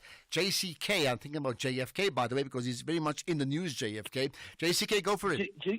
JCK, are you well? Yeah, very good indeed. Go for it. What's your point? Yeah, Ashraf, man, I've got two things quickly. One, this one of EMPD, what the traffic cops. Ashraf, I mean, it tells us or it reveals or exposes about our intelligence. Didn't our intelligence detect that today there's going to be a roadblock by the traffic cops? And the other thing is, those cops, why did they use the state vehicle to do their job? And the other thing, the unions as well must tell the workers that overtime is not a right. Overtime can be terminated at any given time. People must bring the budget on overtime. That's why we get it wrong. People must be told the truth. You understand? So the company, it goes with the company. They can tell you, you can work 8 hours and then tomorrow they give you off. And secondly, I would like to talk about inflation. The ANC promised us that for better life for all, but it seems to be a better life for ANC players and politicians. I mean, today, money, you can't buy anything, and there's tax, there's everything. What is better life for all? You know? Yeah, well, I mean, but that's the point, JCK. You see, from what I understand regarding the police officers who went on strike or protested, they feel that with the overtime, they can't afford to live without the overtime anymore. It's that important to them because of the things you just mentioned, inflation and the rising cost of living. They just can't afford it. On the other hand, the Kuruleni region, they're saying they can't afford to pay them anymore because they want to ensure that they maintain a municipality that runs well, and for that means being very, very prudent about how they deal with their finances. So points taken from you, JCK. Thanks for that. Let's get to Cape Town now as we crisscross the country. Kirk in Cape Town. Hi. Hi, Ashraf. I wanted to comment on hearing Dr. Aaron Motsoaledi earlier on talking about the shocking statistics of TB prevalence in South Africa. Okay, so don't just want to comment, just comment. Go ahead. Yeah. The point is that I was totally unaware that TB was such a scourge internationally throughout the ages of time and how it's affected us here in South Africa. So that is really, really sobering to think that we still live with this condition today and it affects so many people. But also it's so refreshing to hear, whenever I hear Dr. Motsoaledi on radio or TV, I am so always impressed by his knowledge, by his interaction with the public and with the press. So my hats off to him. He has an unenviable job, and he seems to be doing a good one. Well, he certainly does. He does communicate well. Whether he's absolutely right on all accords is another conversation. But I give him one thing: he's upfront, and he's the type of minister. If he listens to the show now and he wants to add something else, he will call in himself. I mean, that's the way it is, where he understands his role as a servant leader. Kirk in Cape Town, thanks for that. Right, let's get to more union talk. Plantline KZN, go for it. What's your point? Good afternoon, Ashraf. See, Ashraf, the unions are useless in Oprah. You see, if the union they communicate with with the people that they represent, there wasn't going to be a disturbance or strike. But the unions said they failed to represent workers in a proper manner. That's what I feel first, because even Casey Martins had raised a very crucial point about the issue of the public administration and the issue of addressing the broadly representatives of all South Africans in all categories of the jobs, no problem. Okay, point taken from you, Ntlanta. Thanks for that. Let's get to other comments as we get to news coming up. And we'll be chatting, by the way, to an EFF representative around the issue in Ekurhuleni coming up just now. Right. Just a quick one on the library conversation we had. Good afternoon, Ashraf. It's Robert in Chimistin. The ANC, whatever they touch it with their hands, it collapses, it closes down. Here is another library in Elizabeth. It's closed since 2020 during the COVID. It's closed down. I don't know when it's open. Sure. I thank you. So that's 5 years in Germiston, if I understand what you're saying. Yeah. No, completely unacceptable. Like a basic thing like that is so important to education and knowledge gathering shut down. Right, let's get to the other issues. Hi, Ashraf and the team. So if police can also go on strike and they see someone breaking the law, what do they do? Do they arrest that person or they'll just leave him and say, "Hi, we're on strike, we will see you some other time"? Pretoria. That is the million-dollar question, isn't it? That is why certain essential services like this are supposed to be, from a policing point of view, it's illegal for them to actually go on strike or to protest or effectively to disrupt. That's really the key, to disrupt any form of service delivery. And in this case, it is a disruption, isn't it? So what do you make of that? So we'll chat to the EFF council after the news at 5. Let's get the news now. Here's Greg Coase.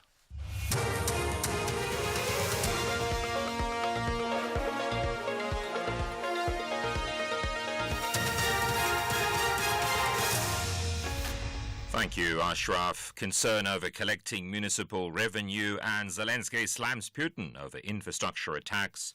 Good day to you. The head of the National Audit in the Office of the Auditor General, Bongi Ngoma, says the majority of municipalities are unable to collect revenue optimally and effectively. She told Parliament's Standing Committee on Public Accounts that the collection of municipal revenue is often compromised. What we pick up in these entities is that there's a common trend across of poor revenue management disciplines. In most of these local municipalities, as you would know, the water meters, the electricity meters would not be working, the proper checks and balances would not be in place, and billing for revenue would be compromised. Where the billing has taken place, the collection of that revenue is also compromised. So the area of financial sustainability then gets compromised across. City of Tshwane has announced a 10-hour temporary water supply shutdown tomorrow. This will enable technicians to refurbish the pump station at a reservoir and conveyance system to the Temba water treatment plant. The shutdown will start from 7 a.m. until 5 p.m. in the afternoon. City spokesperson Lindela Mashiko. The areas that will be affected include Lilopie, Hammanskraal, Kanana, Kekana Gardens, Majaneng, Prefenze, Sikampaning, Sirman, as well as Temba Unit 5, 7, and Unit D. The City of Tshwane apologizes for the inconvenience that may arise as a result of the mentioned scheduled work. The NPA says it's not too concerned about the many postponements in the case involving the former ANC chairperson in the Northern Cape, John Block, and 2 of his co-accused. The case was postponed again for further investigation after Block submitted a report on why he failed to appear in court earlier this month. The case relates to an alleged 51 million rand tender fraud for the building of a mental health hospital in Kimberley. The NPA's Mochalefa Senekwatsane. The position of the National Prosecuting Authority remains the same, that there is a case that the accused need to answer to. You must remember that racketeering, money laundering, corruption and fraud-related cases are complex in nature and they take longer to prosecute. But also take into account that this matter has been postponed numerous times because of the accused themselves. The case against a man accused of crashing into 11 Nelson Mandela University students with a taxi in the Eastern Cape over the weekend has been remanded in custody until Wednesday next week for a formal bail application. One student was killed in the incident. The accused made a brief appearance in the local magistrates' court. He's facing charges including culpable homicide and attempted murder, among other charges. The case has been remanded for further investigation, and of course he remains in custody. Small-scale farmers from Tuatuba and KwaZulu-Natal are appealing to government to dispatch extra officers to areas impacted by foot-and-mouth disease. This week, the Minister of Agriculture announced the extension of the boundaries of the disease management areas. A local farmer, Kelelimpo Mchad. Problem that we're experiencing about this foot-and-mouth disease, and our businesses are dropped down almost every day. We are not getting what we get before because we use this business to feed our families, to send our children in school, so paying school fees and all those things. But now we are facing difficulties because we are failing to do some other things. But on the side of our government, we're willing them to help us on the side of giving us building us a dip for our cattle. Finally, Ukraine's President Volodymyr Zelensky has accused Russian leader Vladimir Putin of breaking a promise to stop attacks temporarily on Ukrainian infrastructure. The assurance was given after talks last night between Putin and U.S. President Donald Trump. Russia's accused Ukraine of trying to disrupt U.S. peace initiatives, saying a Ukrainian drone attack caused a fire at an oil depot in Russia. At a news conference, Zelensky outlined what his position would be in future talks. The first step is unconditional ceasefire, even if some paths need to be taken towards it, like silence in the sky, silence in the sea, but one day it will come to silence, to ceasefire throughout the front. These are the right steps if we really want to end the war in fair and just peace. For us, the red line is the recognition of Ukrainian occupied territories as Russian territories. We will not agree to that. The top story, the head of the National Audit and the Office of the Auditor General says the majority of municipalities are unable to collect revenue optimally and effectively. That's SAFM News. I'm Greg Hus. In your sports this hour, Hugo Bruce lashes out at club managers and 3 changes to Blitzbox Side 3 for Hong Kong and IPL gearing up for 18th edition. More details at 5:30. SAFM, guiding you through the rush hour traffic. Good afternoon. Starting off in Gauteng, the N1 northbound in Midrand queuing towards Samrand Road and the M1 southbound queuing towards Boysons. In KZN, the M4 northbound queuing towards Virginia Airport and the N2 is protest action reported north of Pongola at Rosendal, so expect delays. In Cape Town, the N2 outbound slow moving towards the R300 exit. The N1 outbound has a stationary vehicle on Plattekloof Hill and the N7 Jakes Havel Drive southbound queuing towards Voortrekker Road. With your traffic update, I'm Irma G. If we have rights, shouldn't we also have opinions? SAFM, leading the conversations that move us. Bafana are taking on Lesotho at the new Peter Mokaba Stadium on the 21st of March 2025 at 6 p.m. for the FIFA World Cup 2026 qualifier. Come early, dressed to commemorate Human Rights Day and support Bafana for a chance to win prizes from our host, Limpopo Government and Polokwane Municipality. Gates open at 3 p.m. and tickets start from 70 Rand for adults with special rates available at 40 Rand for children under 12 at all Ticket Pro outlets. If you can't make it to Polokwane, catch the game live on S3 at 6 p.m. Or visit sabcsport.com for more details. Visit safa.net and Bafana on X and TikTok. The National Pulse with Ashraf Garda on SAFM. You're listening to the National Pulse. Weekdays, 3 to 6 p.m. Okay, where are you listening from? And I say that because, every day we meet people, we connect. I have the privilege of meeting people, as I mentioned today, at the Brand SA conference, yesterday, Proudly SA, and you get people listening from wherever. So where are you listening from? And I don't mean just the city. Maybe send a picture if you like. You can tweet it out right away. Just tag us, SFM Radio, and then myself, Ashraf Garda, with a picture of where you are seated right now. But also you can WhatsApp us, okay, because we'll be able to pick it up, 0614 104 107. Right, let's talk about where it goes with the Ekurhuleni Metro Police. To give you some perspective, they had a protest this morning causing traffic jams on the R21 close to the OR Tambo International Airport and the R24 routes that's along the Albertina Sisulu Freeway. We do understand that in spite of the traffic jams, there were no disruptions with the airport itself. That I do understand is correct. But what about the issue? The deeper issue is what's the concerns that they have that has got them to embark on this protest on the one hand. We also understand that the various unions they belong to were not part of it. And then the third part, the response from Ekurhuleni municipality, which is that, in fact, the protest or the strike was illegal. They should not be able to do so because they provide an essential service as police officers. So let's get another take on this issue. With me now is then the EFF councillor in the Ekurhuleni region. That's Julius Mele Mdluli. Appreciate your time, Council. Thanks for connecting on the National Pulse. No, good afternoon, Ashraf, and good afternoon to your listeners. Thank you. Now, from my understanding, the EFF, in fact, is supportive of the Metro Police officers who went on protest or strike today. That is correct, Ashraf, for a number of reasons. We are here today, but this is not the first time that the EMPD has submitted similar demands. It was the first time that they do the blockage. It was June on the 9th, 2020.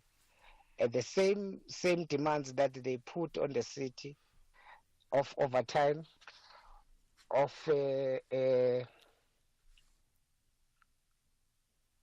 salary discrepancies between them and other units.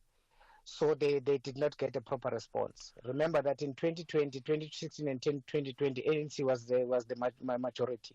What we fear, Ashraf, what we fear by then and raise concern with the city is that the EMPD does not meet the requirements of the RTMC. They are short staff. The EMPD armed forces, the last line of defense out of the 4 million residents that we have, we only have 1,700 or 1,800 with an exclusive of the wardens and the securities. Okay, and you should have how many? You got 1,800.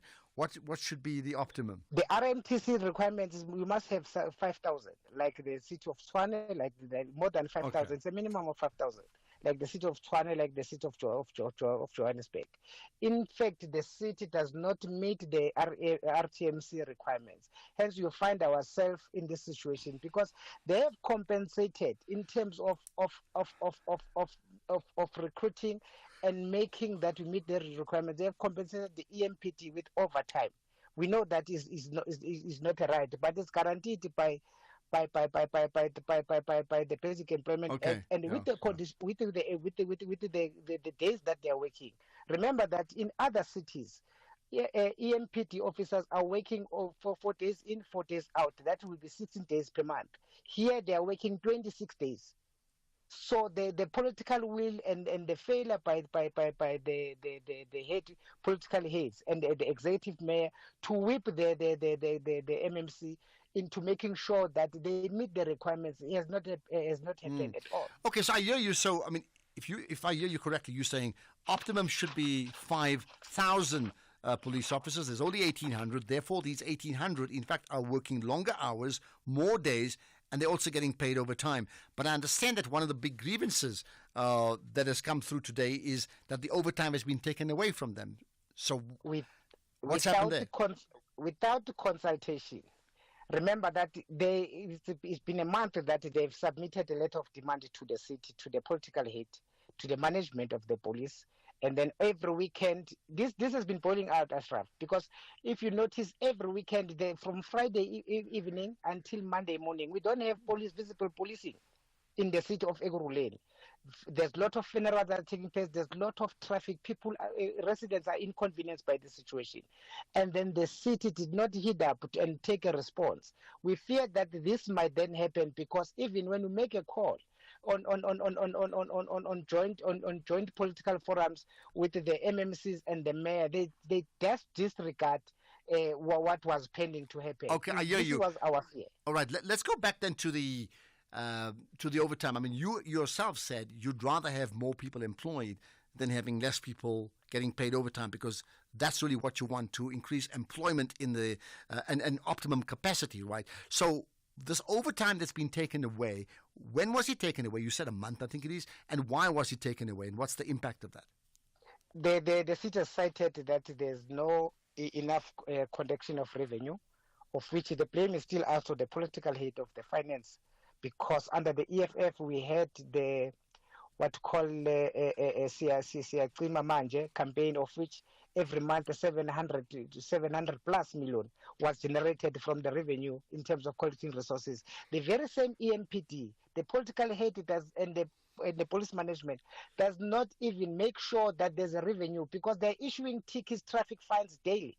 But the revenue from the EMPD it has a shortfall of that. There's no political will and the management of it.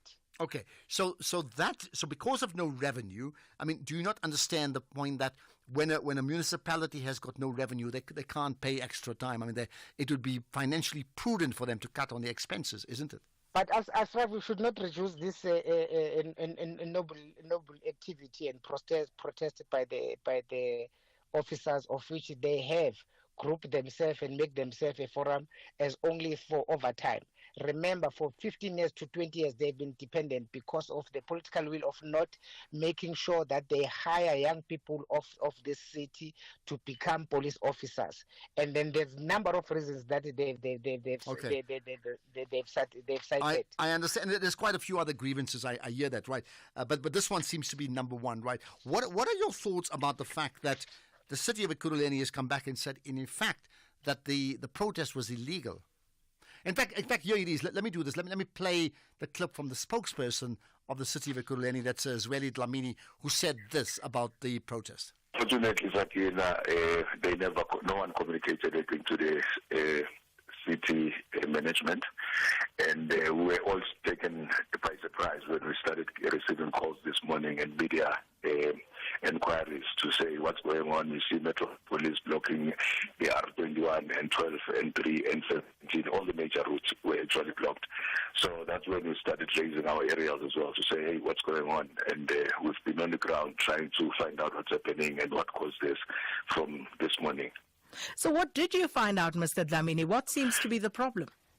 It would seem as if it's an issue that has got to do with remuneration, although it is unclear at this stage. But what I know for a fact is that as I'm speaking to you now, the political leadership and the senior management of the Metro are actually meeting with some senior members of the MPD and some of the leaders of that particular action to try and get to the bottom of what transpired and what was the reason behind the particular action, so that a solution can be found. But I think what is most critical to raise, Sakina, is that as a city, we strongly condemn today's actions. One, because state resources were actually used for the illegal on this illegal thing action. Number two, there was the issue of inconveniencing the public. Unfortunately, by the very same people who are supposed to make our lives easier in terms of community safety, movement, and everything, to have them blocking the traffic and blocking people from going about their daily business was actually very unfortunate. And also then there's the issue of employees who were supposed to have been at work who may have participated in this particular action. So in that regard, we strongly condemn that, and we are saying consequence management will have to be exercised. And there, the spokesperson, in fact, was a guest of Sakina Kamwendo on the lunchtime show that we have here on SFM from 12 to 1 every single day. Listen out for that. Right. What do you make? Your response to that, Councillor? You know, the spokesperson is spinning all this situation and taking the blame from the political leadership of the institution to the forum that has been formed by the EMPT officers. Let me tell you, on the 26th of February, the city received letter of demand. They acknowledged the receipt of the letter of demand. That is the Mamasuku, of which is the MMC of Community Safety, the mayor, and the mayoral committee. They receive all the letter of demand. Instead of them to respond. Remember, this letter of demand, it was also tabled in the date that I've mentioned on the 9 June 2020. It's the second time that they received this, and even in 2020, the officers used the vehicles. So now they are speaking about consequence management. You know what happened in 2020? The very same leadership that we have met with the form. That's why there's no union that is involved here. The union are also caught by surprise. They are, all the union representatives of EMPTs, they are promoted, by the way, by the corruption and mismanagement of the EMPT. What does that mean? Just explain that. The unions are being promoted by the corruption. Look, the people that lead the strike, it was unionized in 2020. Yeah. And then the former representative who initially championed these demands of overtime, of salary discrepancies between the VIPs and the EMPTs and all other specialized units. They are now promoted because they went to this boss parade that they did today, and then they called all the leaders, and then they said, no, come down, we will then fix these things. But in return, all those union members, they can then come online and dispute what we are saying. What they've neglected their plight, because this thing should have been resolved in 2020. Well, I mean, I agree with you. When I spoke to the union spokesperson earlier on, and the fact that none of the unions were involved, I mean, that tells me, in fact, a vote of no confidence in the unions, isn't it? Yes, there's no vote of no confidence in the union, because the employees have been also crying about the unfair promotion and equity policies, of which the city unjustifiably removed the rapid advance policy on them. Remember, in the city, you'll find a constable that is 22 years in service. But you'll find a three-year in service who is a superintendent and so forth. We are not saying that, not that these officers are not going to school. Most of them, they have qualifications. But there's no political will as to subscribe to the SAPS-X. The city has been neglecting all the legislative requirements that they're supposed to be taking. All right, Councillor. Before Ashraf, hence we are supporting this protest action. But also equally to the city to the residents of the city, want to apologize for inconvenience caused by the political non-political engagement that is supposed to take place, and make sure that the city runs smoothly. All right, here's a quick one, and we only got 20 seconds to answer this one. Yeah. In fact, what I'll do is I'll get a response from you right after this. Who will rise in the Hollywoodbets Pro Series, where the top 8 women's cricket teams face off against each other to lift the inaugural Hollywoodbets Pro 50 and Pro 20 trophies? Local pride is at stake with the log table taking shape. Wazanawe! Get down to a stadium near you and show your support. Visit cricket.co.za for more information. Entrance to Hollywoodbets Pro Series matches is free. Equality, human dignity, freedom of movement and residence. Life, everyone has the right to life. Human Rights Month on SAFM. Ashraf Garda on SAFM.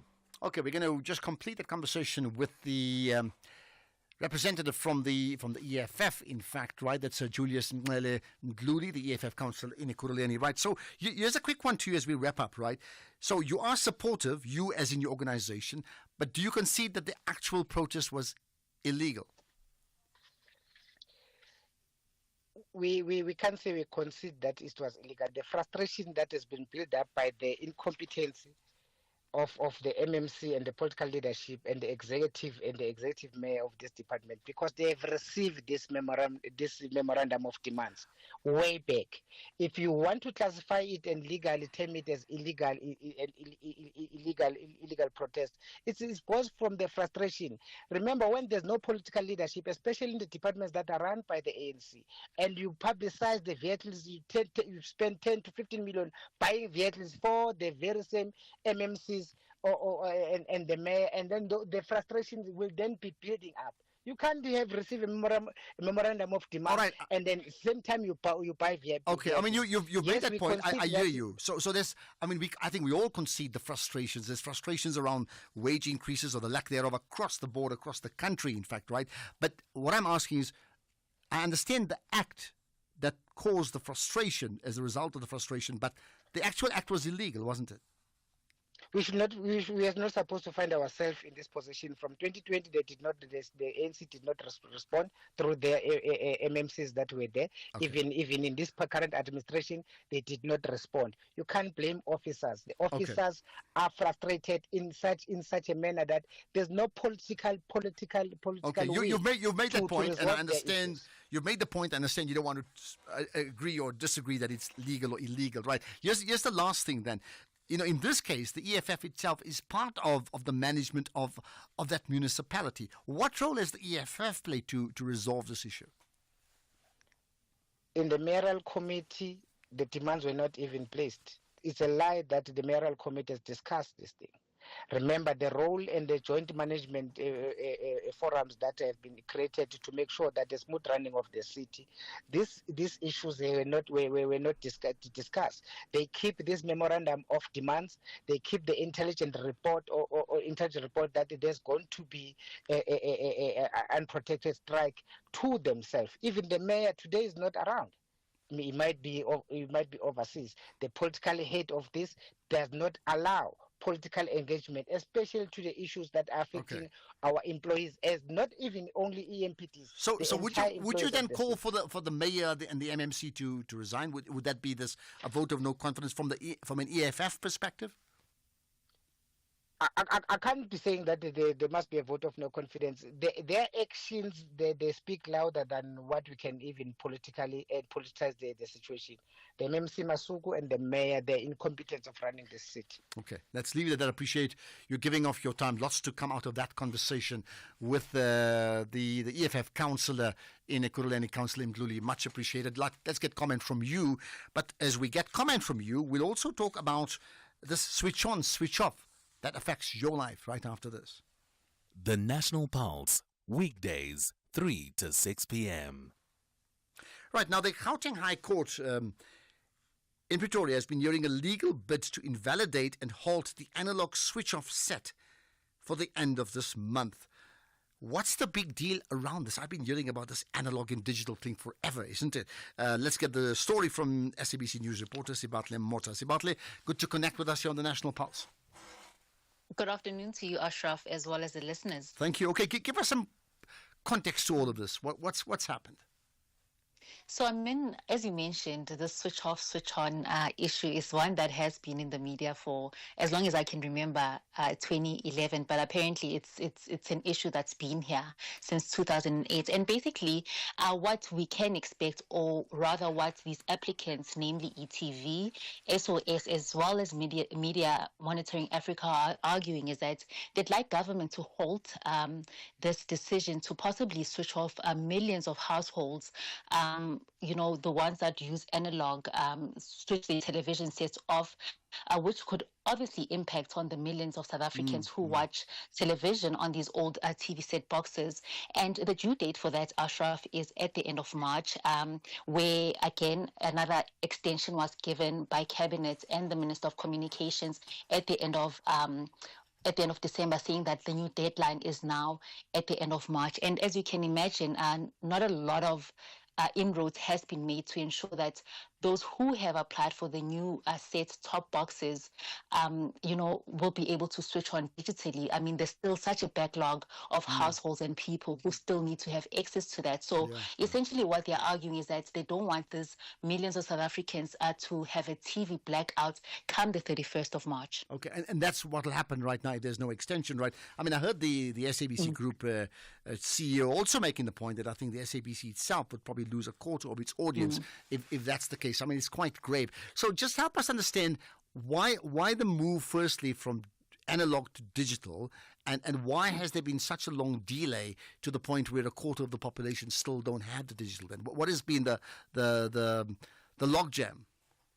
And my understanding, Ashraf, is the fact that Sentech has not been able to roll out these new box sets as fast or as quickly as they should. I mean, just one case in point is a presentation that was done by Sentech, which says that in December they only were able to install 8,000, while in January this year they were able to install 10,000, and in February this year they were able to only install 8,000. And mind you, Ashraf, there are still 1.2 million people who will be affected, but obviously that number decreases when it comes to households. So for Sentech to be able to meet that demand by end of the year, which now they are hoping that this extension will take place by end of the year, especially the SABC affidavit, they'll need to install at least 42,000 in a month. And as I've read out those stats, they haven't even made, any significant strides. Okay. Even an ETV representative saying that this is like a 444% increase for them to meet that mark, and they don't see this happening, and so of all the people who have applied for this or who are qualifying for this new set TV boxes will be the ones who are affected, but there's still quite a lot of people who did not qualify for this government program. So you can imagine, should this all go ahead by the 31st of March, millions of South Africans will be affected, and especially even with the SABC, this will also translate into their revenue losses as well as its mandate not being able to inform and not being able to educate the public. All right. So what happens next? I mean, this whole issue is being heard at the Gauteng High Court. What happens next? Well, currently the judgment in the matter will be delivered in due course, but also the Minister of Communication has argued that government has incurred at least 1.3 billion dual illumination costs, because 5 provinces have already switched off, or the SABC rather has already switched off 5 of its provinces, while the remaining still have access to analog, to analog sets, which is still costing governments at a whopping 1.3 billion. So it seems like government is adamant that the switch off will go ahead, but there are opposing views. I mean, only time will tell if at the 31st of March, millions of South Africa will either have access to television or not, especially the ones using the old analog TVs. Well, if you said only time will tell, the one thing we don't have is time. It's almost deadline, 31st of March. Sibatle Mota, thanks for your time. Let's see what happens in the next few days, right? The SABC News reporter covering that story at the Gauteng High Court in Pretoria. Let's get the news headlines. It's 5:30. Here's Greg House. Thank you. A quick look at the headlines. The Office of the Auditor General's warned that it'll take court action to force municipalities to implement its remedial action should no action be taken on irregularities. The Gauteng Department of Community Safety's welcomed the arrests of 2 alleged blue light hijackers, and the South Korean industry minister will visit the US this week as South Korea attempts to reverse Washington's decision to classify it as a sensitive country. There's a full update at 6 o'clock. Who says talking never solves anything? SAFM, leading the conversations that move us. The Market Update, Monday to Thursday, 6 to 7 p.m. Want to stay ahead of the financial game? Join us tonight from 6 to 7 p.m. for an insightful journey through the day's market developments, financial updates, and investment news. Tune in for your daily dose of financial intelligence as we navigate the twists and turns of the financial landscape with expert insights. Only on the SAFM Market Update. SAFM Market Update with Jimmy Muyaha. This is SAFM Sports with Tuming Kapele. Club coach versus country coach, and that story is not going away. In fact, it's escalating, I would think, with Hugo Bruce. Absolutely. Bafana coach Hugo Bruce says that no one has the right to tell him who to select for the national team. This is in response to TS Galaxy chairman Tim Sugazi, who claimed that Khulumani Ndamane would have been ready for national duty this week as his passport issue would have been resolved. Now, the 21-year-old was initially selected to replace the injured Kaizer Chiefs defender Rashwa Dotli. However, it was discovered that he did not have a passport, and Bruce instead called up Thabo Molweni from Stellenbosch FC. Club owners or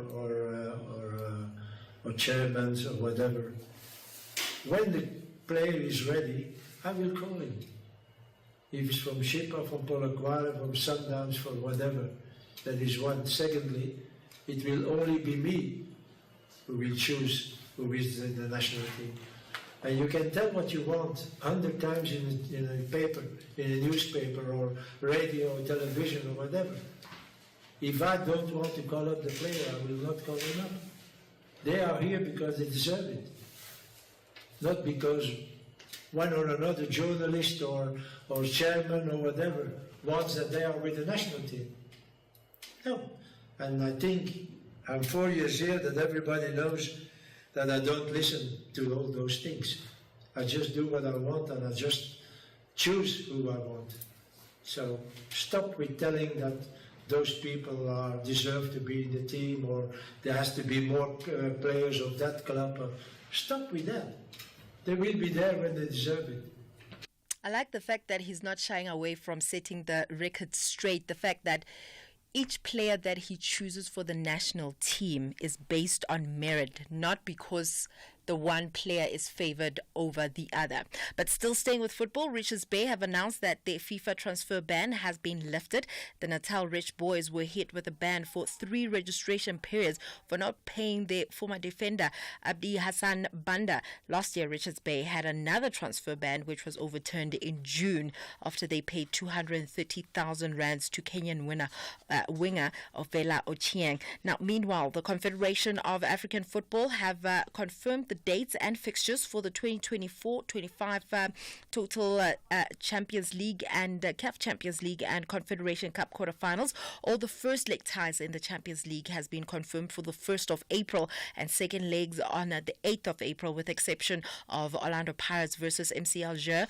Their second leg will be played on the 9th of April at Orlando Stadium. The Buccaneers have their first leg away, while Mamelodi Sundowns will host Tunisia's Esperance ST at Loftus Stadium in the first leg of their tie and the second leg away. The first leg quarterfinal match in the CAF Confederation Cup will be played on the 2nd of April and return legs on the 9th of April. In rugby, the Blitzboks have made 3 changes to their side from the Vancouver squad that will play in Hong Kong next weekend. Gino Cupido will make his debut for the Springbok Sevens, while Devald Human and Zane Davids were named in the squad that has been hit by injuries and on a rotation schedule. Now, the trio replaced Ronald Brown, who suffered an injury in Vancouver and has been ruled out, David Brits, on the other hand, who played in all 4 tournaments thus far, is given a break, and Sebastian Yop, who is still out for 2 matches due to red card offences in Vancouver, is still down out. And then in cycling, 2-time Tour de France winner Jonas Vingegaard has pulled out of next week's Tour of Catalonia. This is following a crash in the Paris-Nice. The Dane injured his hand in the 5th stage of the Paris-Nice, forcing him to abandon the race while he was running 2nd overall. In cricket, the Indian Premier League is gearing up for the 18th edition, with defending champions the Kolkata Knight Riders hosting the Royal Challengers Bengaluru on Saturday. 10 teams will compete for the title as the world's top cricketers, with the Indian star Virat Kohli, Australia's Pat Cummins and Joss Butler of England all joining their respective teams in India's searing heat.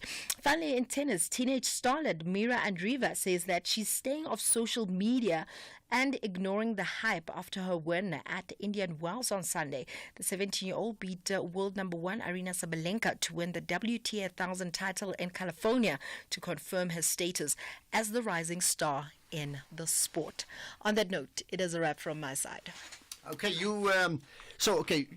Jimmy, Hugo Bruce, you're supportive of his. I mean, you've said it before, right? Yes, I did. I mean, ultimately, it's not even about being objective. It's about a coach.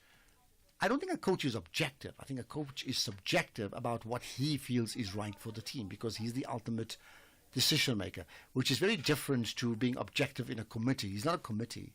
It's a committee of one.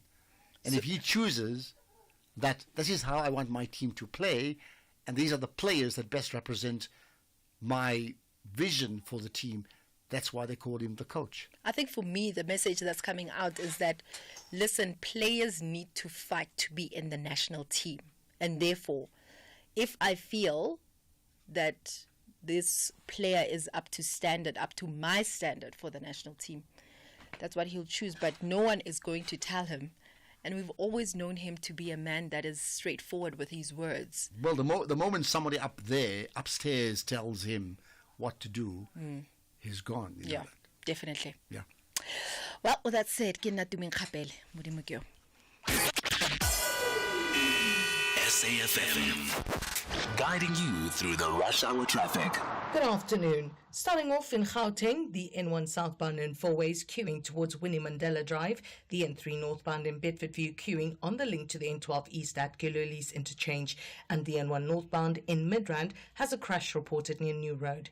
In KZN on Ngeni Road westbound, slow-moving traffic reported through Springfield Park, the M4 northbound queuing towards Virginia Airport, and on the N2 protesting reported north of Pongola at Rosenthal, so expect delays. In Cape Town, the M3 southbound queuing towards Rhodes Drive, the M5 southbound is slow-moving towards Wetton Road Bridge, the N2 Nelson Mandela Boulevard outbound queuing at Hospital Bend, and the N1 outbound slow-moving towards the M5 Kuburg interchange. With your traffic update, I'm Irma G. Who will rise in the Hollywood Bets Pro Series, where the top 8 women's cricket teams face off against each other to lift the inaugural Hollywood Bets Pro 50 and Pro 20 trophies? Local pride is at stake with the log table taking shape. Waza nawe! Get down to a stadium near you and show your support. Visit cricket.co.za for more information. Entrance to Hollywood Bets Pro Series matches is free. Join us for the first ever Radio 2000 Annual Family Day in partnership with SABC2 on Saturday, 22 March at the Fat Olive, Pelindaba Road, Lanseria, Johannesburg. Enjoy go-karts, five-a-side soccer, pedal boats, and more. Explore the arts and crafts market and treat your taste buds at our food stalls. And a kids zone will keep the little ones entertained. Gates open at 10 a.m. and tickets start from just 100 Rand at ticketpro.co.za. Follow us on Radio 2000_ZA. Radio 2000. Our music, your memories. Economic news on SAFM. Facts and figures you can count on. So lots of people commenting about where they're listening to the show from, and they've sent pictures, they've tweeted about it, they've also sent it via WhatsApp, which is just great. Continue doing that. 0614 104 107 is WhatsApp to call in. 086 000 2032. We will engage with you. I want to feel your pulse in a moment or so. But I'll tell you what, let's get a feel on 1.3 trillion rands. Jimmy, tell us more about that.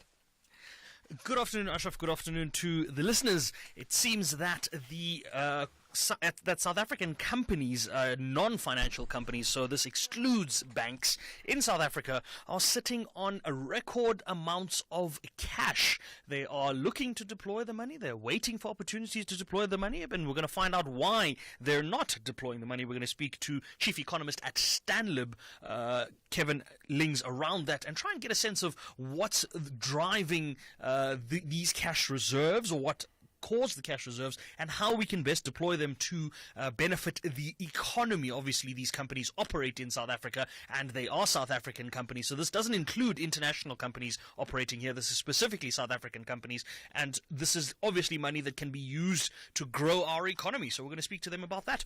Then we've also got a conversation with the Director for Mining at Modern Corporate Solutions, Peter Major, around the copper price. It seems to be moving quite a bit, and there's a lot of driving factors around that, so we're going to take a look at some of the popularity that's being shown towards the copper sector at the moment, and I'll give you an update on how other commodities are performing in a moment. Then we've got a conversation with Investec's Tertia Jacobs around interest rate expectations. We got inflation print out today.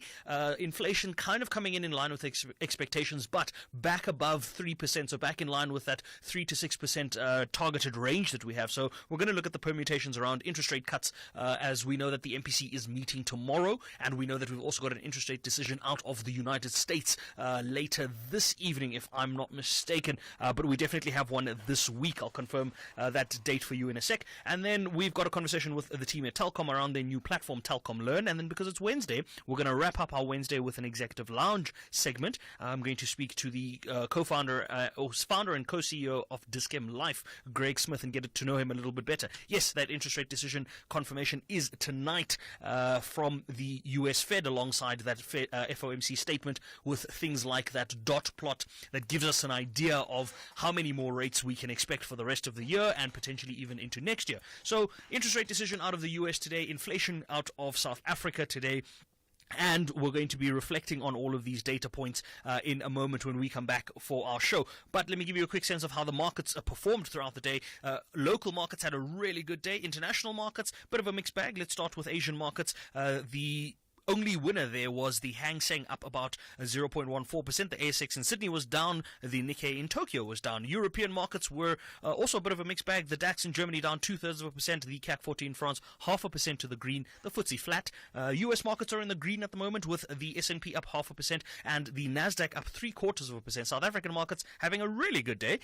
Financial sector stocks up 1.1%. Industrials up 1.4%. And resources up 2%. As a result of that, the all share up 1.4%, the top 40 up 1.4%. So a really good day on our equities locally, and hopefully that momentum kind of continues into the rest of the week. A quick look at currencies. The rand, 18 rand and 15 cents is what $1 will cost you. 1 British pound, 23 rand and 54 cents, and 1 euro will cost you 19 rand and 75 cents. 1 Australian dollar will cost you 11 rand and 49 cents, and 1 Bitcoin will cost you 84,450 odd US dollars, or around 1.53 million rand for a single Bitcoin. Quick look at commodities before we go.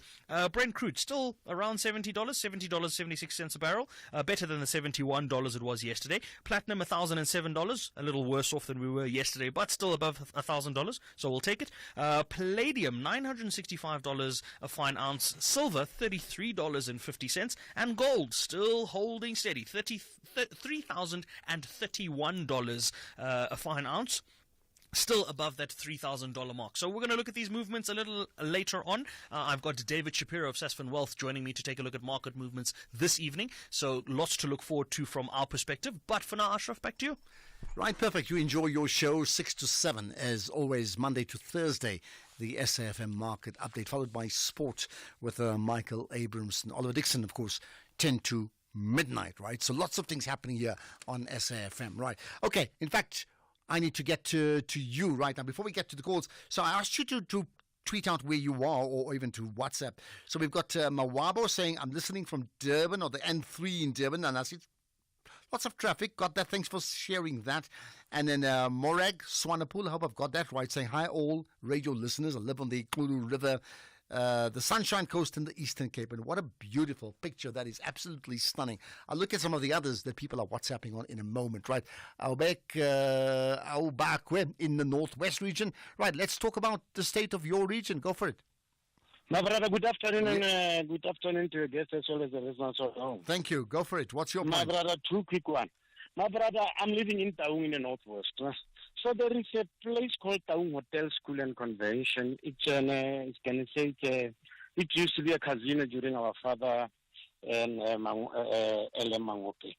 My brother, since that place was under construction for the past 10 years, actually I regard that place as a place that the government officials are using it to source out the money of the government. Recently, this MEC called Bitsaleng Kopan, who is the MEC of Finance, he allocated 28 million to that place for it to be completed. But my brother, I doubt that place is not going to be, that project is not going to be completed. Because why do you doubt it? My brother, for the past 10 years, imagine, Why I'm saying this is because there is no one who is held accountable if the money is being charged. There is a MEC who wants to occupy the tourism past years, who is the current speaker of the Northwest. There was a serious allegation of the gate that was built for that building. It has cost taxpayers 8 million. Imagine, my brother, I'm talking about the gate where the access control is conducted. So do you think it's just a cover-up? Let me go to the second one quickly of agriculture. Agriculture, my brother, the agricultural official today, they are running around our farmers in Taung promising them that they are going to do 1, 2, 3 for them. Why? Is because we are approaching financial year and they want to steal. And I don't think they are going to get, because this thing has been happening for the past years. But this province, in short, my brother, it's rotten. Okay. It needs a serious intervention. Let me rest the case for now, my brother. Well, like you say, rest your case like you're in court. Maybe they need to be taken to court. I'll tell you what, why don't you just, go back to my producer, Keys. Keys will answer your call. Leave your details. I mean, let's find out more about some of the allegations you've made, and let's see if we can follow that up. Not necessarily tomorrow, but sometime soon, because I think it does need... we need to talk about that, absolutely. So thank you for that. Right, let's get another one. I think it's Glen in Bedford View. I hope I've got that right. Go for it. It's Glen, rather. Glen in Bedford View. Go for it. Hi, Glen. My friend, Ashraf, good afternoon. I'm going to be quick. Thank you. This is my suggestion to all our political parties. I think all the opposition parties must start to realign now to prepare for next year. Because there's no way that the ANC will ever get back to power. But if the opposition is fractured as it is, unfortunately, they will not get it right. And what's the level of realignment you'd like to see? I would like them to all go behind the DA because DA has got very good policies. They might just go behind the DA and support the DA because all these small folks that are breaking away from the ANC, none of them will ever, rule any province or even the country. So they must rather go behind the DA, and the DA must have policies to accommodate them. That's all. Okay, well, as you said, you'll be short and sharp, but I think your comment is rather profound. Let's see if others agree with you, Glenn, in Bedford View. Right, I'll get to some of the other comments now. Here's one. I'm listening. Let me just see, because I asked you to tell me where you're listening from. I'm listening from the beautiful Kakamas, a place where grape farms are. A place that also produces their own brandy and wines, from Terence. Okay, Terence, and you're a regular listener, a contributor to the show, which is just great. I've never been to Kakamas. I've heard about it, but I've never been there. Here's one. I'm not too sure of the name, but certainly somebody in a gym outfit listening via Radio ZA's app while gymming. Ashraf, there we are. Blue and black gym clothes, listening. Well, there you are. It just shows you can pull muscles, but you can also ensure your brain knowledge increases at the same time. And I'm glad that you are doing that. And here's another one, listening to you on the car radio on my way to my work night shift. I don't know what's your name because you haven't left it there, but I think it's a Honda. So you've your point is taken, and I really appreciate that you're listening to the show. Right, let's get to some of your comments. I have got many regarding EMPD and others. Afternoon. Is it not illegal to block the freeway? You cannot block the freeway because I don't think it's illegal to do that. So what they were doing, I believe, or it should constitute as illegal. And are they not supposed to be arrested or something because they are acting, because they are not on duty, because they are on strike? Was it not supposed to be illegal? Because we were stuck there. We were stuck for long. So you were stuck as well. Well, I mean, I think for all intents it is illegal, but they haven't admitted so. But certainly, whatever the provocation is, that actual act is illegal. So I understand that, right? Ashraf, this guy of EFF is just talking nonsense. You know, you should have bringing another guy from maybe another political. The EFF people, they are responding. So long as there's a chaos, a riot, the EFF will support it, and then they just talking. He's talking nonsense. Okay, nonsense. I would love for Hugo Bruce to just tell us on what merit does Nico Mobi deserve to be always in the Bafana setup. I mean, if all players go there on merit, then what merit is he using for Nico Mobi to be to be in the Bafana Bafana. Well, you and I know the nature of a coach. He doesn't have to explain every single decision he makes, and I don't think he will, right? Hi, Ashraf. I'm a bit disappointed that you didn't engage the voice note that says whatever that the ANC touches, it destroys, and referring to a library since 2020. But to my knowledge, 2020, wasn't it the DA that was in charge of City of Johannesburg? Mpho Phalatse, and. You may correct me if I'm wrong, but I just want people to criticize the ANC for what it's not doing, not for what other people are not doing. So Thank you. want them to criticize for what it's not doing rather than what other people... Okay, in terms of the timelines, maybe we'll check it out, but I think they've both been involved. I mean, you're quite right. 2000 whatever it is, COVID-19, since 2020, they've all been in charge of that, right? So, one doesn't have to say it's just one party, and I don't think I said that, but if people assume that, I think it's the leadership of the city of Johannesburg, whoever the leadership is, right? Khotso in Midrand, go for it. Yes, Ashraf, afternoon. Afternoon. Yeah. Look, man, I think the city of Ekurhuleni is supposed to ask for an official apology to the South African public. You see the manner in which the disruption which was there towards OR Tambo, in fact, it also cost, or it has a dent into the economy. That's issue number one. Number two, Ekurhuleni is supposed also to deal with the issue of thugs who are within the municipality, who are rendering that municipality lawless. You cannot have a municipality whereby so-called law enforcement are the one now who are taking it to the street. At the same time, sabotaging the South African economy. That's the number two. Then number three, at the same time, as Ekurhuleni is preparing the apology must also come with some form of impunitive measure towards those traffic officers who have caused this kind of a mess. All right. Okay. All right. Khotso, I hear you. You're making your point, and it's rather profound. And I'll just leave it at that because we've spoken about it so extensively. Let's see what others think about that too. And there are others. There are lots. Hi, Ashraf and the ACFM listener. Ashraf, what I saw today, you cannot believe. The Metropolis with the, uniform and the municipality car, the car which belongs to municipal, protesting on the freeway, closing the N3, as from Spruitview up to wherever they were going there, we end up taking other way. This is unfair. I mean, if you protesting, you you put the tools down at the offices of where you're protesting, not to impede other people's movement. Well, here at the Ekurhuleni. Thank you. So clearly you were inconvenienced, and I think if anybody's inconvenienced, they'll be furious. And for some people it's an absolute emergency. They could be taking a flight. For some people, they could be emergent work situation, a health situation. I mean, I wonder what you feel about that. On the other hand, why would they get onto the highway? Reasons are obvious. When you protest like that and you get mass mileage, that's how you're going to get it. I'm not saying it's right. That's what they do. Afternoon, Ashraf. EMPD, SAPS, SANDF, they are all human like us. They are paying bills. They are family men and women.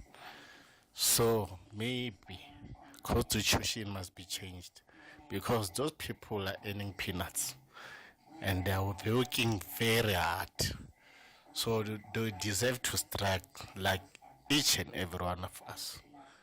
Notorious Mapelana in Sigagula village, Well, I don't know about peanuts. I'm not too sure what they're earning, but I tell you what, there are also many other people unemployed in the country, including the medical doctors. There's a huge issue around budgets. If you don't have budget, what do we do? Anonymous, let's get your thoughts on the EMPD. Anonymous, hello. Hello, Ashraf. Good afternoon. Yeah, good. Thanks for calling in. Go for it. Yes. No, Ashraf, this Metropolis of Ekurhuleni, what they did is very wrong. Because these people, they say they need an overtime. These people, I'm also saying for Soros, when you offer from the entry to what John Day, they're always waiting there for the taxis and the cars to take price. What's the money they're looking for? Because they always take you price. Right. Yeah, so you're saying they were wrong, right? Okay. You're saying you're not happy with what they did? No, what they did is wrong. And if they got the grievances, why can't we take them to the municipal offices, not to block the road? All right, got that, Anonymous. I think that's the point I made earlier on. That would be the logical thing. But protests do rely on mass coverage. And when you get into public spaces, then the media covers it. And then everybody knows about it. Good afternoon, Ashraf. For me, this is extremely irresponsible. People who are there to serve the community striking overtime. That is so selfish. If they want to do overtime work, let them do it voluntary. I've never heard of such thing, man. No, this is selfishness. Flores here from the beautiful Western Cape. Bye. Right, there we are. The entire thing in Ekurhuleni completely shocking. Law enforcement officers using state property, as in the state vehicles, to break the law. I mean, unbelievable. Truly a free country, this. Completely free country. Do as you wish. Thanks, Ashraf. Oh, my goodness, you're making me laugh. A free country. Do as you wish. Sometimes we can't take each other too seriously, can we? Good afternoon, Ashraf. Yanga in the Western Cape. You know, absolutely disgusting, Ashraf. Now, you tell me, say, what will stop communities to wake up in the morning and just, close the nearest highway? If, people who are supposed to make sure that people protest within the law, to apply and so forth and so on, they embark on an illegal, protest, causing havoc with state vehicles. And now they say they went back to work. I was expecting that, these guys were served, with papers to be disciplined and fired. No, this is a joke. Well, let's see what the official response is. They do say it's illegal from the municipal office. Let's see what happens next, isn't it? Many say, but they were so desperate they had no choice. Afternoon, Ashraf. Malsalina Mpumalanga Badrojal from Limpopo. Ashraf, I stand with the officers. We live in a country where employees are being taken for a ride, either be it government or private sector. And you're questioning, as much as it's digging for the news or digging for what's really going on, what's the temperature, what does the pulse, or what's the pulse on this issue. But it sounds like you yourself are an employer or something like that. Okay, got that. Afternoon, Ashraf. Ashraf, that strike by those Metro police officers, it's lawlessness. They know they can't do that, what they are doing, but they are doing it. Then what do the ordinary citizens do if the police themselves are doing that? They are promoting anarchy at the least. It's anarchy all the way. Andrew from Butterworth. Okay, let me try and squeeze one or two more quickly before we... Good afternoon, SFM. It's Mandla here in Bushle Park. Ashraf, we condemn the way taxi drivers protest on a freeway, blocking all the lanes, causing disruptions in traffic. And then the Metro Police will come and shoot at them to disperse them. Today, it's them, Metro Police. They're not even occupying only 2 lanes. They're occupying whole 5 lanes. Through Gululis, Van Buren, there was almost 15 kilometers traffic caused by those police. Tomorrow it's going to be us, truck drivers. They should never shoot at us. Thank you. Okay, here's the last one. Let's comment on what TB. Oh, I think it's all gone. Okay, right. That's where we leave it. I'll tell you what, just think about this. You don't have to answer it now. But on the issue of the EMPD, as I leave the show for the day, which side are you on? Where do your sympathies lie? With the EMPD officers, the police officers, or the city, the management? Where do your sympathies lie? I'd love to know. You can comment on social media, by the way. Just tag us, SFM Radio, and myself, Ashraf Garda, because the National Pulse goes on 24/7. That's the show. Thanks for listening. We'll do it again tomorrow, 3 to 6. Here's Greg with the news.